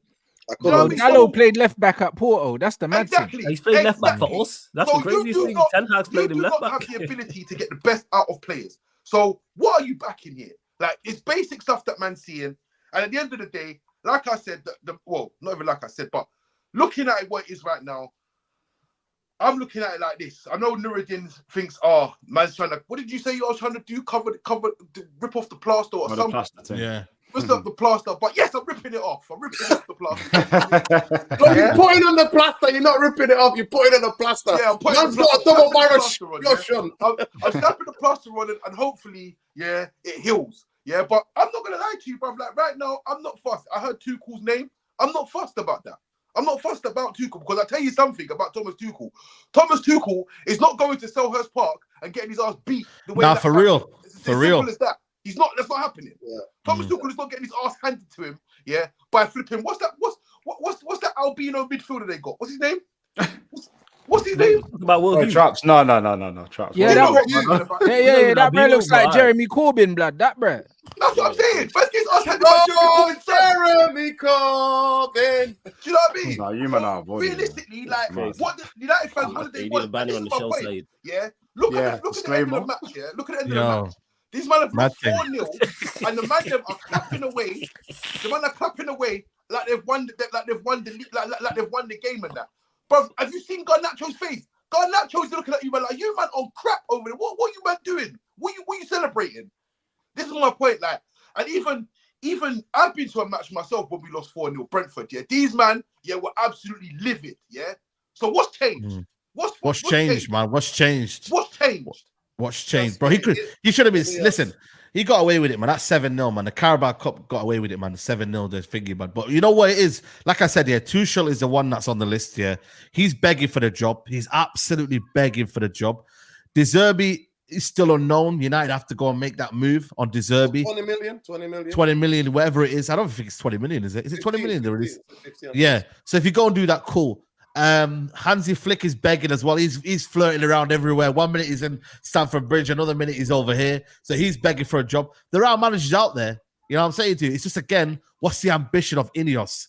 This will tell us a lot, who they pick next, man. Like, if they're serious, they go. So what if we get to the summer? Say we lose to Man City, right? Because on paper we're going to lose to Man City. Yeah, we get to the end of the season. The highest finish we get is 7th, and then we get to the end of the season. It's like INEOS have got to make a decision now. INEOS have just come in and they've got the fans kind of on board, and then they turn around and say, "Look, we're gonna work with Eric Ten Hag. He's got 1 year left on his contract, and we're gonna stay with him." Are you not gonna all of a sudden? INEOS out. Yeah, you INEOS out. You have to, man. You're not serious at all. Like I'm fully. All the questions, because I got many questions about INEOS. But if they keep Ten Hag, I know you man are not serious. I can emotionally uninvest from the team. I know that you man are not what people think, because I have my doubts over INEOS. But Ten anyway. Hag, okay, but flawless. Ten Hag, we've already said it. Rand said if the seasons were the other way around, right? Then he'd be content or understanding of why they would keep him, right? He didn't say he won him, but he said, right, he understand. We've had a good season last year in terms of we've got top 4, which we surpassed my expectations, won a trophy. And then this year has been just to clarify, I like what he did. I have no issues with what he did in the done. So technically, mathematically, I know it don't work like that, but it's 1 all in terms of seasons. Now, we've all said that Man United need a structure, like AG said. Now, it's not 1-0, man. We won the first leg. We won the first leg 1-0, and then the second leg we lost 5-0. We got stuffed. Yeah, you know what I'm saying? 1-1. You know what I mean? You know, hey, listen, Champions League group legs, Mandem. It's going to extra time next season. I'm sorry. It's simple as that. Now he might have, it makes it in a market where, for me, like I said, Julian Nagelsmann would be my number 1 choice. Anyway, if you get Thomas Tuchel, my take on Tuchel is, yes, he's a good coach. He gets immediate results, but I feel like he's a bit like Antonio Conte, Jose Mourinho, the type of the managers that need to come in and they need to win immediately. Now, I don't think this squad is ready to win immediately. And I don't think they're going to build quick enough to then win immediately. I think it would go bad before it gets any better under their managers personally. So when you look at it, you've got De Zerbi, who, you know, it's been questionable at Brighton this season. You've got Gareth Southgate, which is a complete no-go. I won't even support Man United at that rate if we had him. And then I'm looking at other managers like Graham Potter's probably linked to Ajax like he is at the moment. And, you know, all managers are going to basically question. So why if INEOS then say, look, okay, I understand what you've done in this first season. The second season, we've seen the cracks, but we're going to give you the opportunity. We're not going to renew your contract. You're going to prove to us why we're going to give you that year and then go from there. I'll explain before you go, Leon. I'll explain why. I'll explain why, because of legit what I just said before. The issues I have with Ten Hag are nothing to do with the structure. The problems and the problems we have and the things he's done and the way he's managed is nothing to do with the structure. What about if he gets really good players in? Because I feel like even when he gets good players in, I go one further, because like even if he gets good players in, I don't trust him, because as much as I don't rate these players, I think these players are better than what they are showing. Are these players better than negative goal difference? Yes. Are these players? Yes. Are these players better? Wait. Hold up. Are these players better than a negative goal difference in May? Yes. Yeah. Yes, they are. Are these players better than 52 league goals on the 8th of May? Flawless. Yes, they are. What are we talking about here? Yeah, but bear in mind, Flawless. Do you see last season? Last season at this point, you know, the goal difference was +8. So what was this great season we had? Yeah, bro, that's what I'm saying, man. We gassed it up, man. I don't think we had a great season. No. I don't think we had a great season, but it was a good starting point. Yes, we started up third, man. I'm pretty sure we're verbatim out of people's words. People said we overachieved. No, I never used the word overachieved. I never said overachieved. At the start of the season, people would have bit your hand off for top 4 in a trophy. He exceeded my expectations last season. I can't talk for everyone else. Last season, he exceeded my expectations. This is why I was like, I like what you've done so far. Okay, let's build on this. I didn't particularly like the football, but I'm results over performances anyway. For the first season. Built upon that. But back to the original, what Ty mentioned about INEOS. The reason why I'm INEOS out is because this man has shown you should have a style regardless of structure. You should have a clear, identified style. It shouldn't have to be broken down. There shouldn't be content creators and other people who are much more knowledgeable than me having to do 2-hour breakdowns of what his tactics are. It should not be that. How come every other team in the league has tactics? How come I can watch Luton 3 or 4 times this season, who are going to be in the championship, so they're a championship level side, and I can see a clear style of play. I can clearly see what they're trying to do. I see how they defend. I see how they attack based off the eye test. It should really be that clear. But before you go, Nate, you just want that's why I have an issue if INEOS keep him. I know you man are not serious. What's good about this season? What are the positives? What has he done well? Neji, let me just add one thing before you come in. Just one thing. Do you know what it is? For a lot of people, quickly. You know what it is? What I see is like, because obviously we had a conversation the other day. I see the people that are talking about the process and stuff, talking about like a lot of the things that kind of like Flawless was saying that like out of the manager's control and stuff like that. But for me, do you know what it is? You know what makes it really, really simple for me? My standard as a fan should not see a manager play from now, what are we in, May now? So we're talking 14, 15 months of shite, with not much there, because we didn't play well before we won the Carabao Cup. So let's take it all the way back there. So we shouldn't see the same stuff every single week. We shouldn't be looking at the lineups and predicting losses, and we shouldn't. There should be at least a base level of, do you know what I mean, for that long. So even though the structure's not there, even though this guy talks about he's not got all the players he needs to do a system, even though injuries, even though all of this sort of thing, I, as a fan, I need that. Do you know what I'm saying? He's gone way below that baseline for me, so it has to change, bro. Like I can't do the third season because you haven't earned it at all. What I was saying, is obviously structure for referencing structure. My take on structure relates to an identity and a mindset, a bunch of principles. That's what it comes down to me, and those things go into work ethic, mindset, everything else. Me personally, I don't think Man United have had a structure that have promoted that anyhow.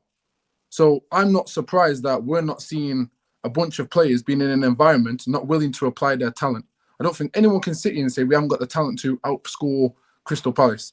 Facts. That'd be ridiculous. I don't think we've got that.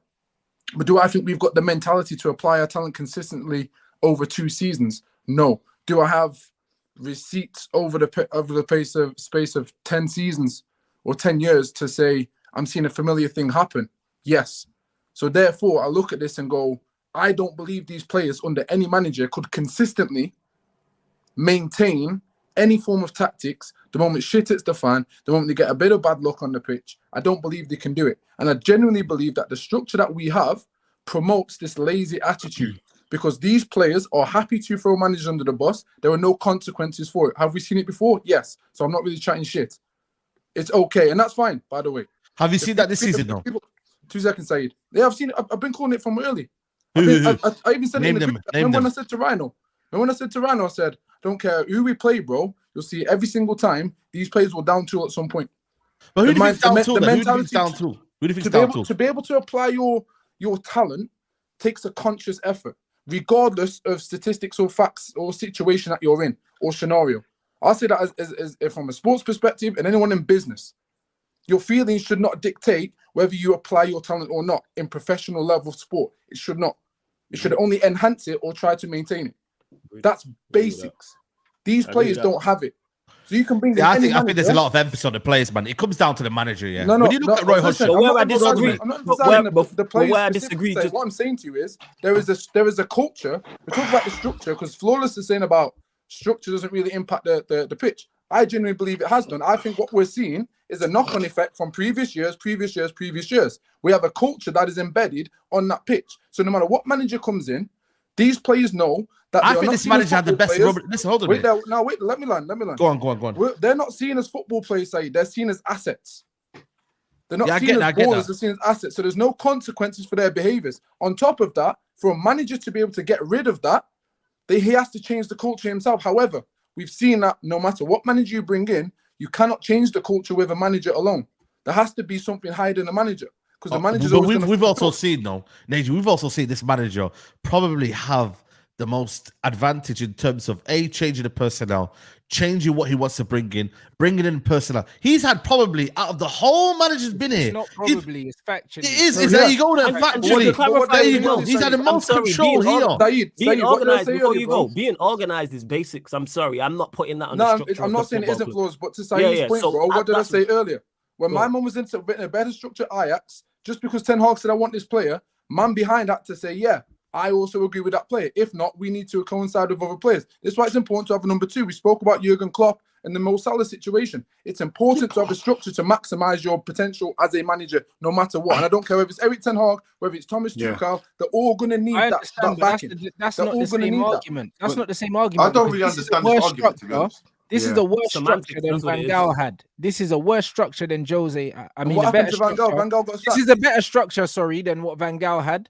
And Van Gaal had us playing a brand of football at which we knew what it was, and he had a worse structure. Jose had a worse structure. Even Jose said, year after year, bro. I wish I had the structure that this manager had now, because they were dealing with Ed Woodward, bro. Yeah, Ed Woodward, exactly. It was worse under Woodward. What do you make of it? The best it's been. And he spent more money than everyone else. Let me ask you a question. So what do you make of it then?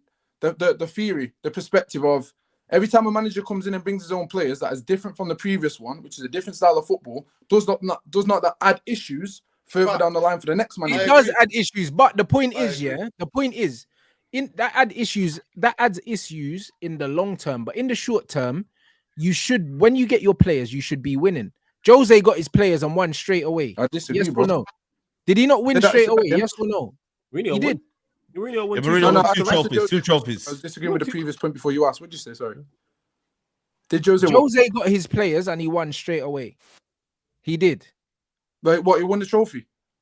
Yeah, he won 2 trophies straight away. The point is, the biggest problem with this is, I agree that long term, the problem is every manager that comes in has to get rid of managers from the previous manager because it's a different style. That's a club problem. However, as a manager, when you get your players, the team should improve because you should have a style of play. You should know the players you want, the profile you want, and they should improve the team. All the players that the manager has brought in has weakened the team because we're worse this season with his players than we were last season without his players. They haven't had a consistent run of games. That's doesn't the matter. The last game we played, the last game that we played on the pitch with your players, Palace had the majority of the signings in it, and we lost. Sorry, I can't hear that. That's basic facts. You know that. Everyone's had injuries though. No, one thing you missed. When he didn't have his players, if you don't have consistency on the pitch with your better players, whether they're injured or whether they're shit, no matter what the reason, if they are not playing football consistently, then you cannot expect consistent performance. No more injuries than us, and they're above us. Makes no sense. And the players before that have had more injuries than us, and they're above us. Do you know what's the big picture?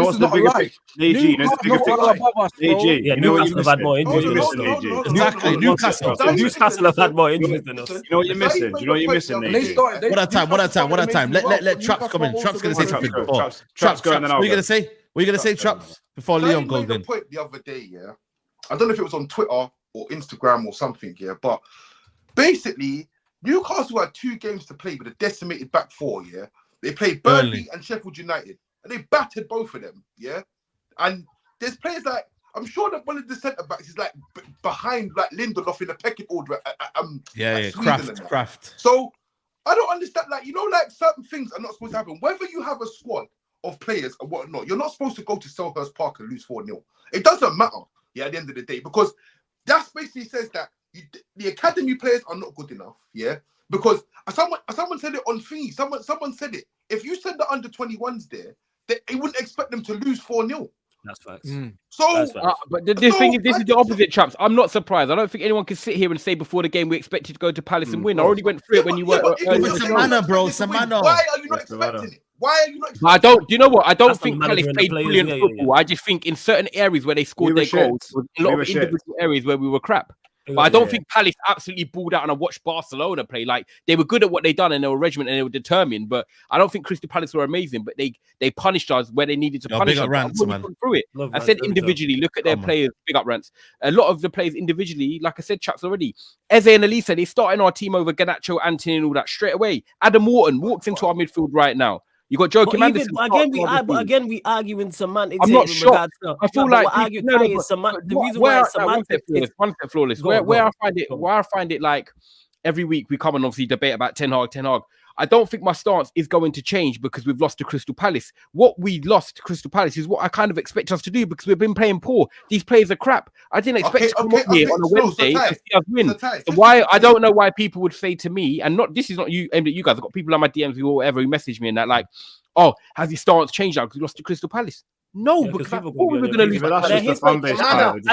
whole is the one is the manner, and two, the whole issue in regards to all these players throw every manager under the bus. All the players that are here, 99% of them, he's either signed or co-signed. He's either actually signed them or he's re-signed them in regards to contract. This is his team and his squad. You've spent money. The reason why you expected us to go to Crystal Palace and lose is because we've been performing poorly and the manager's rubbish. So therefore, people have to be held accountable for that. And so it shouldn't be like. And by the way, I'm not saying it's acceptable. Yeah, There's no way, of course, you're not saying like, that. Yes, but it shouldn't be. What I mean? There's a reason for that. It's because the manager has performed poorly all season and is not good enough, and these players are not good enough. This is why I hear we're arguing semantics. There should be no before you go. I don't understand any defense of this manager when he's performed so bad. Again, is he in the worst possible predicament? Yes, I agree with that. Without doubt. This is why I want everybody gone. However, he is not blameless. When are we going to hold him accountable for his poor performance as Manchester United manager? He's been awful all season. That's why if INEOS look at this and keep him and go,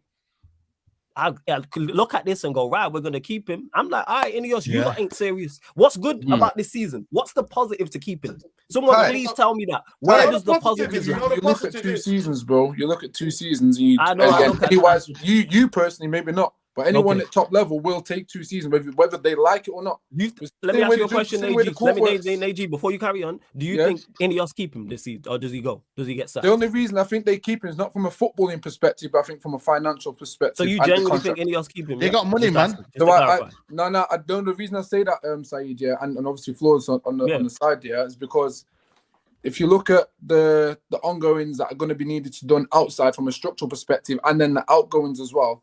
I don't think financially at this stage, unless they bring signings in, I don't think financially it's going to be viable for them to buy out his contract.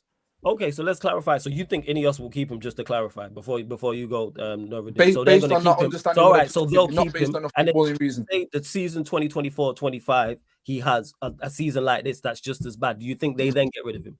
Yeah, that's what I said earlier. Like, obviously, my stance always been 4 years for any manager, and then obviously 2 under a good structure, but I've dropped it down to a 3rd year because this year has been so bad for the past 6 months for me personally.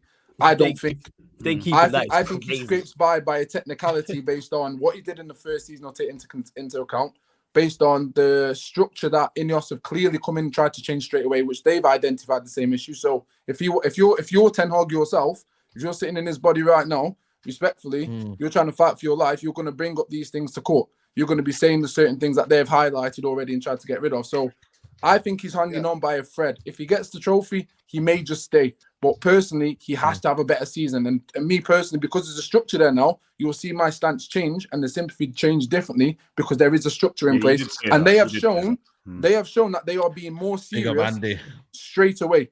They've shown that. So I can't sit here now and go, broski, you can't tell me I haven't got the proper support behind you. You can't tell me the outgoings haven't been outgoing. You can't tell me that there's businessmen and bankers been making mad choices on finances, how much, that is said, because everyone says about 400 mil, this, and then applies it to Ten Hag like he's the one spending. No, I attribute that to the bankers and businessmen that are absolutely shit at their job. Let's just be honest. Yeah. Most of what we've signed should be 200 million, 250. No one's going to sit there and go, you spent 250 and say the same comment. But because it's 400 million, it's like raw. But me personally, is that a Ten Hag thing? No, you can blame him for the players bringing in, but that money spent is also attributed to the talent ID, man. Talent ID. Absolutely, it's on everybody. Can I come in there for 1 second, please? Yeah, go on. Please let me comment just about this. Yeah, go on.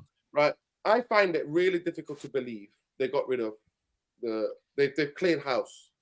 In terms of football structure, they've literally come in and took over. They've got Barada's going to be on the board. Blanc is now our acting CEO. He was at the game the other night with Will Cox. Ashworth is coming in.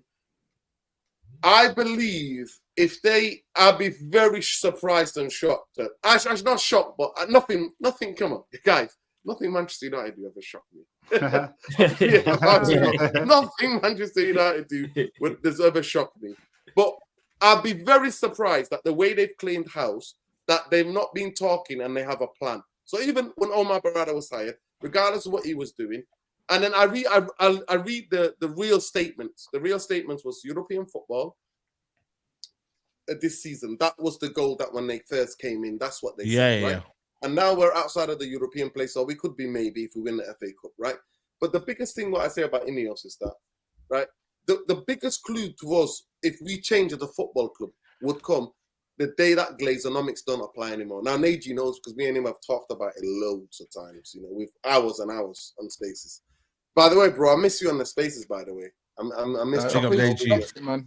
This is just a toxic, man. I've got good shit going on in my life, man. Do you know what I mean? Yeah, it's all good. It's all good, bro. Listen, it's all love. And Manchester United have been shit, to be fair. I'm sure you would have jumped on there if you're playing good. Bro, I'm a Knicks fan, bro. I'm watching NBA. I'm watching playoffs, man. Gas, leave me alone. Yeah, playoffs has been lit still. Anyway, carry on, bro. Playoffs has been lit. So what I'm saying is that Glazonomics, for me, Glazonomics, right? The idea that we buy players because of the spreadsheet and everything Neji said about it, right? So bankers were buying players, and the way the Glazers set it up that when we sign somebody, that person then it's on the spreadsheet. So if we get rid of them, that means we take a hit on the spreadsheet and their accounts and that, because we have to produce these things to the FGG, whatever they're called, that operate in New York Stock Exchange.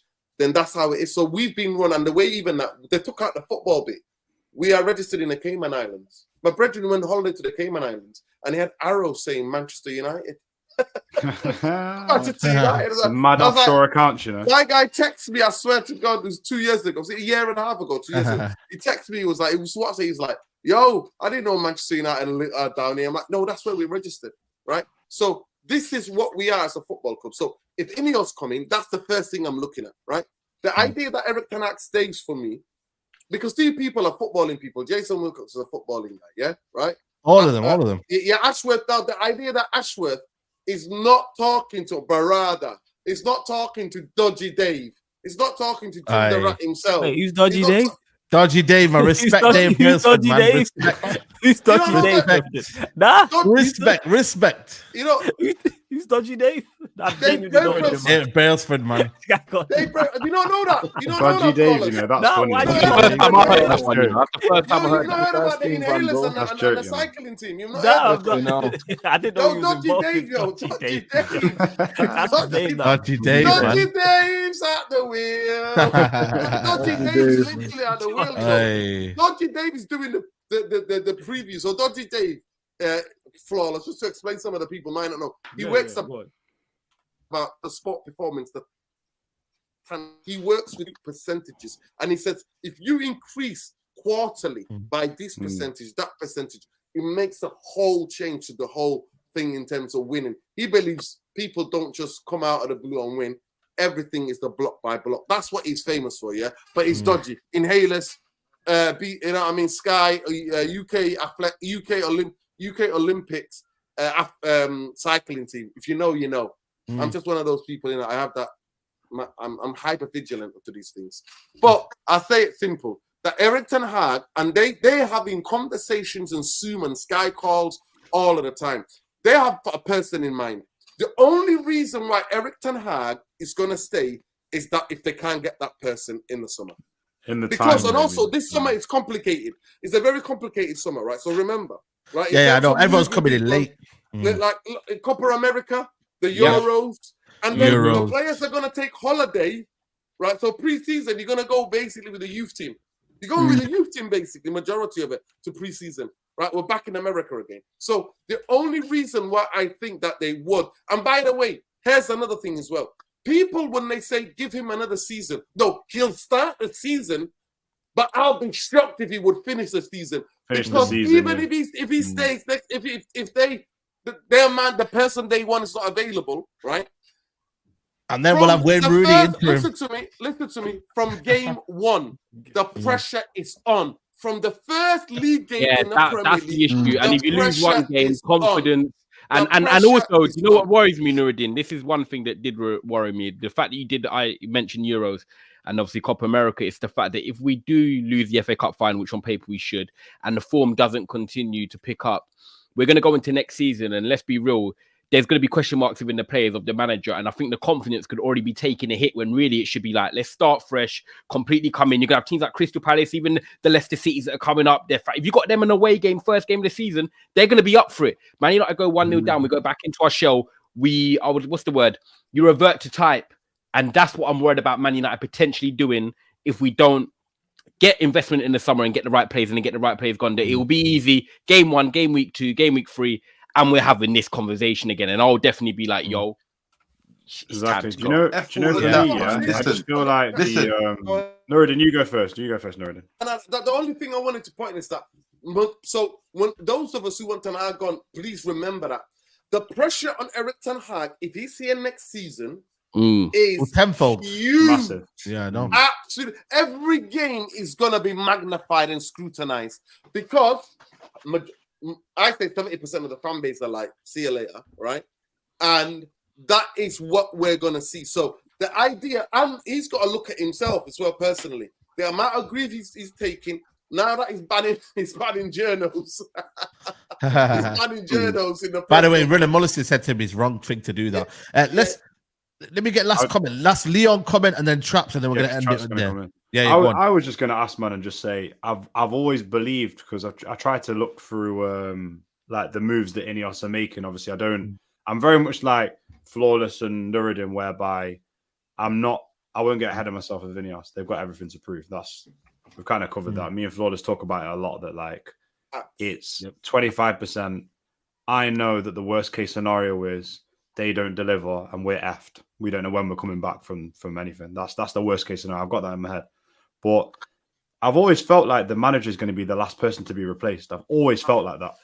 So I know fans will have an uproar if he's here next season, but I can see a scenario where they go, not because he deserves it, because they've not found the person that they want.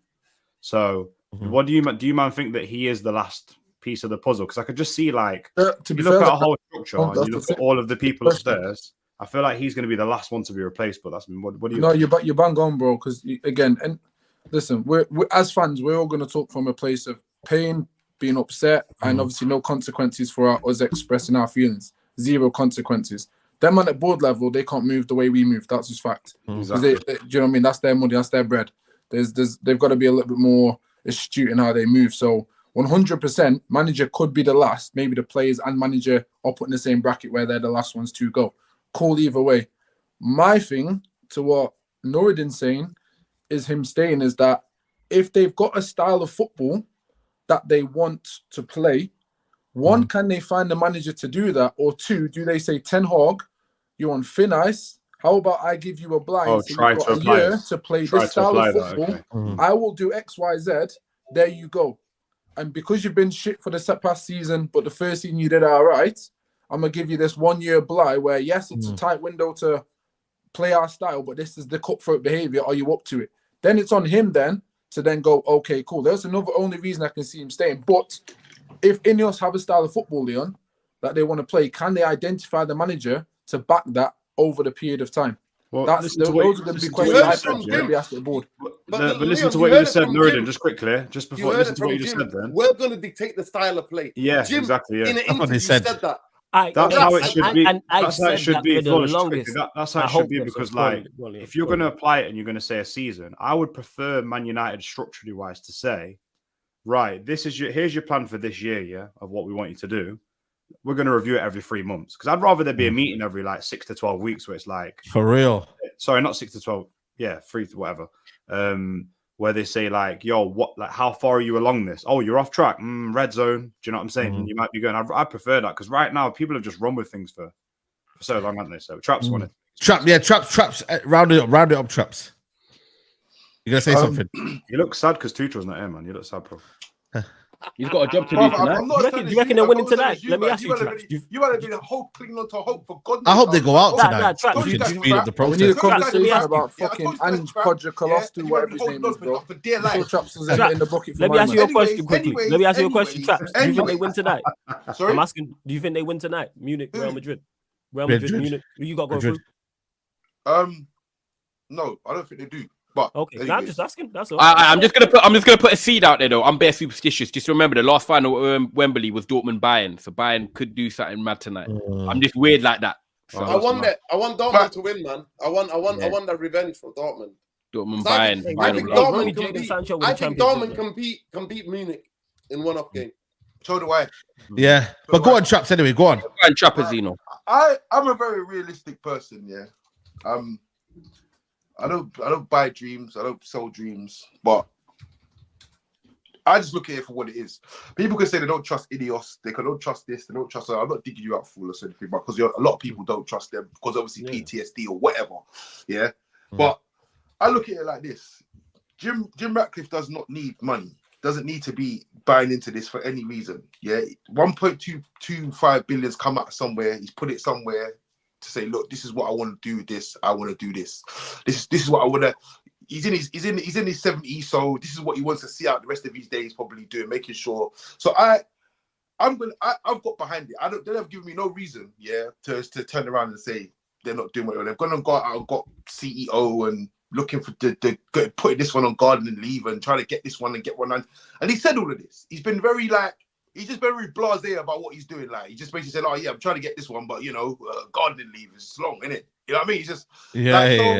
So for me, like, I've got no reason to question what these men are doing. Now, if they keep Ten Hag in, which I don't think they're going to do, by the way, I just don't think they're going to do, because the way I see it is that if there's a group of people that have come in and they're basically going to turn around and say, because look already, people are saying if they keep Ten Hag, INEOS out already. So why are they going to not turn around and say, listen, if we keep this guy in and he's already shown us certain traits that we don't flipping like in the first place, because that's what we're saying, we're going to decide how we play the football, because we don't like this football, clearly.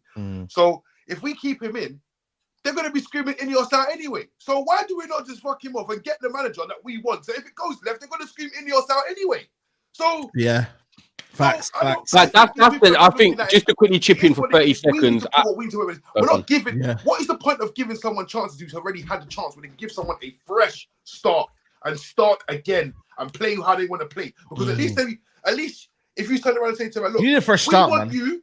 You, we want you, because you don't want to be on a board level when a man saying, "Nah, get him out," and then the man saying, "Keep him in," and then if it goes left, he's gonna be like, "I told you to get him out." And you're like, well, you know what I mean? Yeah. It's like, rather than say, let's get him out, we agree that let's agree on the manager that we want to come in. It might not be the manager that we want for to long term, but it might be a manager that we want to start the process. Yeah. So and before you, I know Saeed, I know you got to close out. I'm with that. You know what I'm saying? I've said this. Forget what the fans want. Forget what I want. I'm the one who screams "fuck the fans' feelings." You know what I'm saying? Facts over feelings. I've been saying this. Flawless.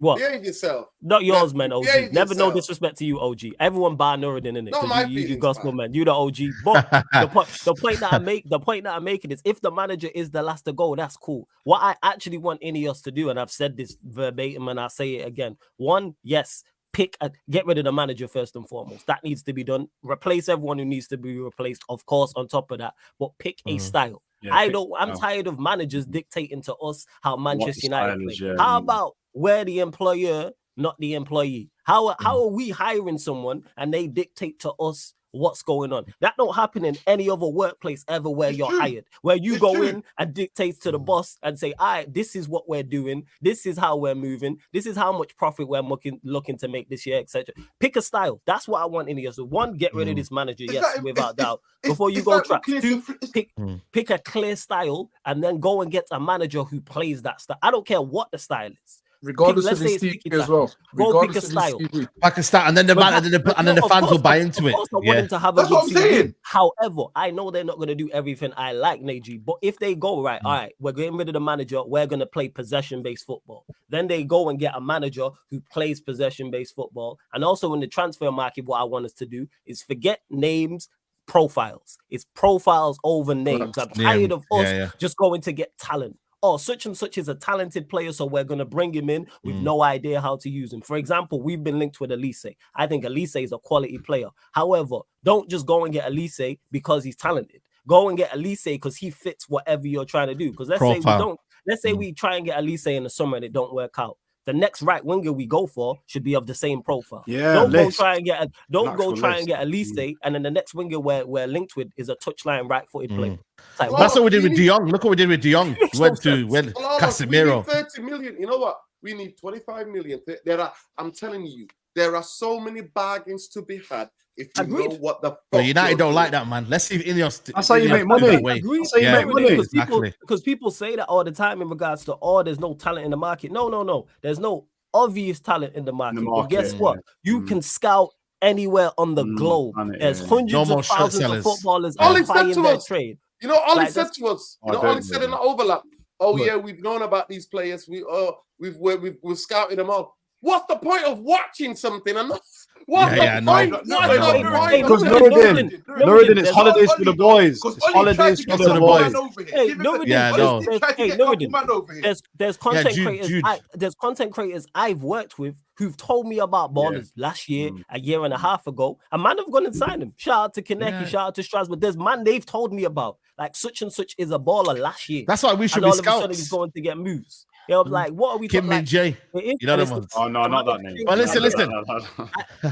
Again, last point. I agree the manager market isn't the best in terms of obvious managers. However, this is what you are paid to do. You have an extremely tough job at Manchester United. However, you are compensated extremely well to do extremely tough job. This is why you're not a minimum wage. This is why you're a millionaire. It's to do said job. Go, because there's a manager out there that none of us are talking about right now. Come a year to 18 months, we'll be talking about, oh, he should get a big job. People are now talking about this Michelle guy at Girona. Where was he last year? 18 months ago. Xabi Alonso about the Dortmund manager though. He's good as well. If he wins, who was talking about him last season? Name? Does everyone know his name? Terzic. It's funny though. I'm not gonna lie. A few months ago, they wanted him gone. So they wanted him out. They wanted him out a few months ago. Let me wrap up the show. Go on, Saeed. Let me wrap up the show, man. Guys, let me wrap up the show, man. Big up Jalapeno. It's funny how some of you willfully discount impact of injuries because of your preconceived biases against Ten Hag. We could agree to disagree. That was a 16 out of 10 violation. I can't lie. Roberto De Zerbi has a clause in his contract that is 13 million. Every first season is better than the second season. That's why we sack every manager. We never grow. I don't believe Erik ten Hag's a long-term manager. Newcastle, big up Sheik, says Newcastle played us with their B team with 4 fullbacks. The manager post is not a marriage. Ten Hag out. Knowledge, big up knowledge. And Neji carry in the bank is a cop-out. People used to defend mediocrity and failures. I've seen managers win a league, the Champions League, then to get sacked at the end of the season based on that season's performances. And imagine keeping Erik ten Hag, then it goes wrong, and the manager then moves on, and they have to sack him mid-season.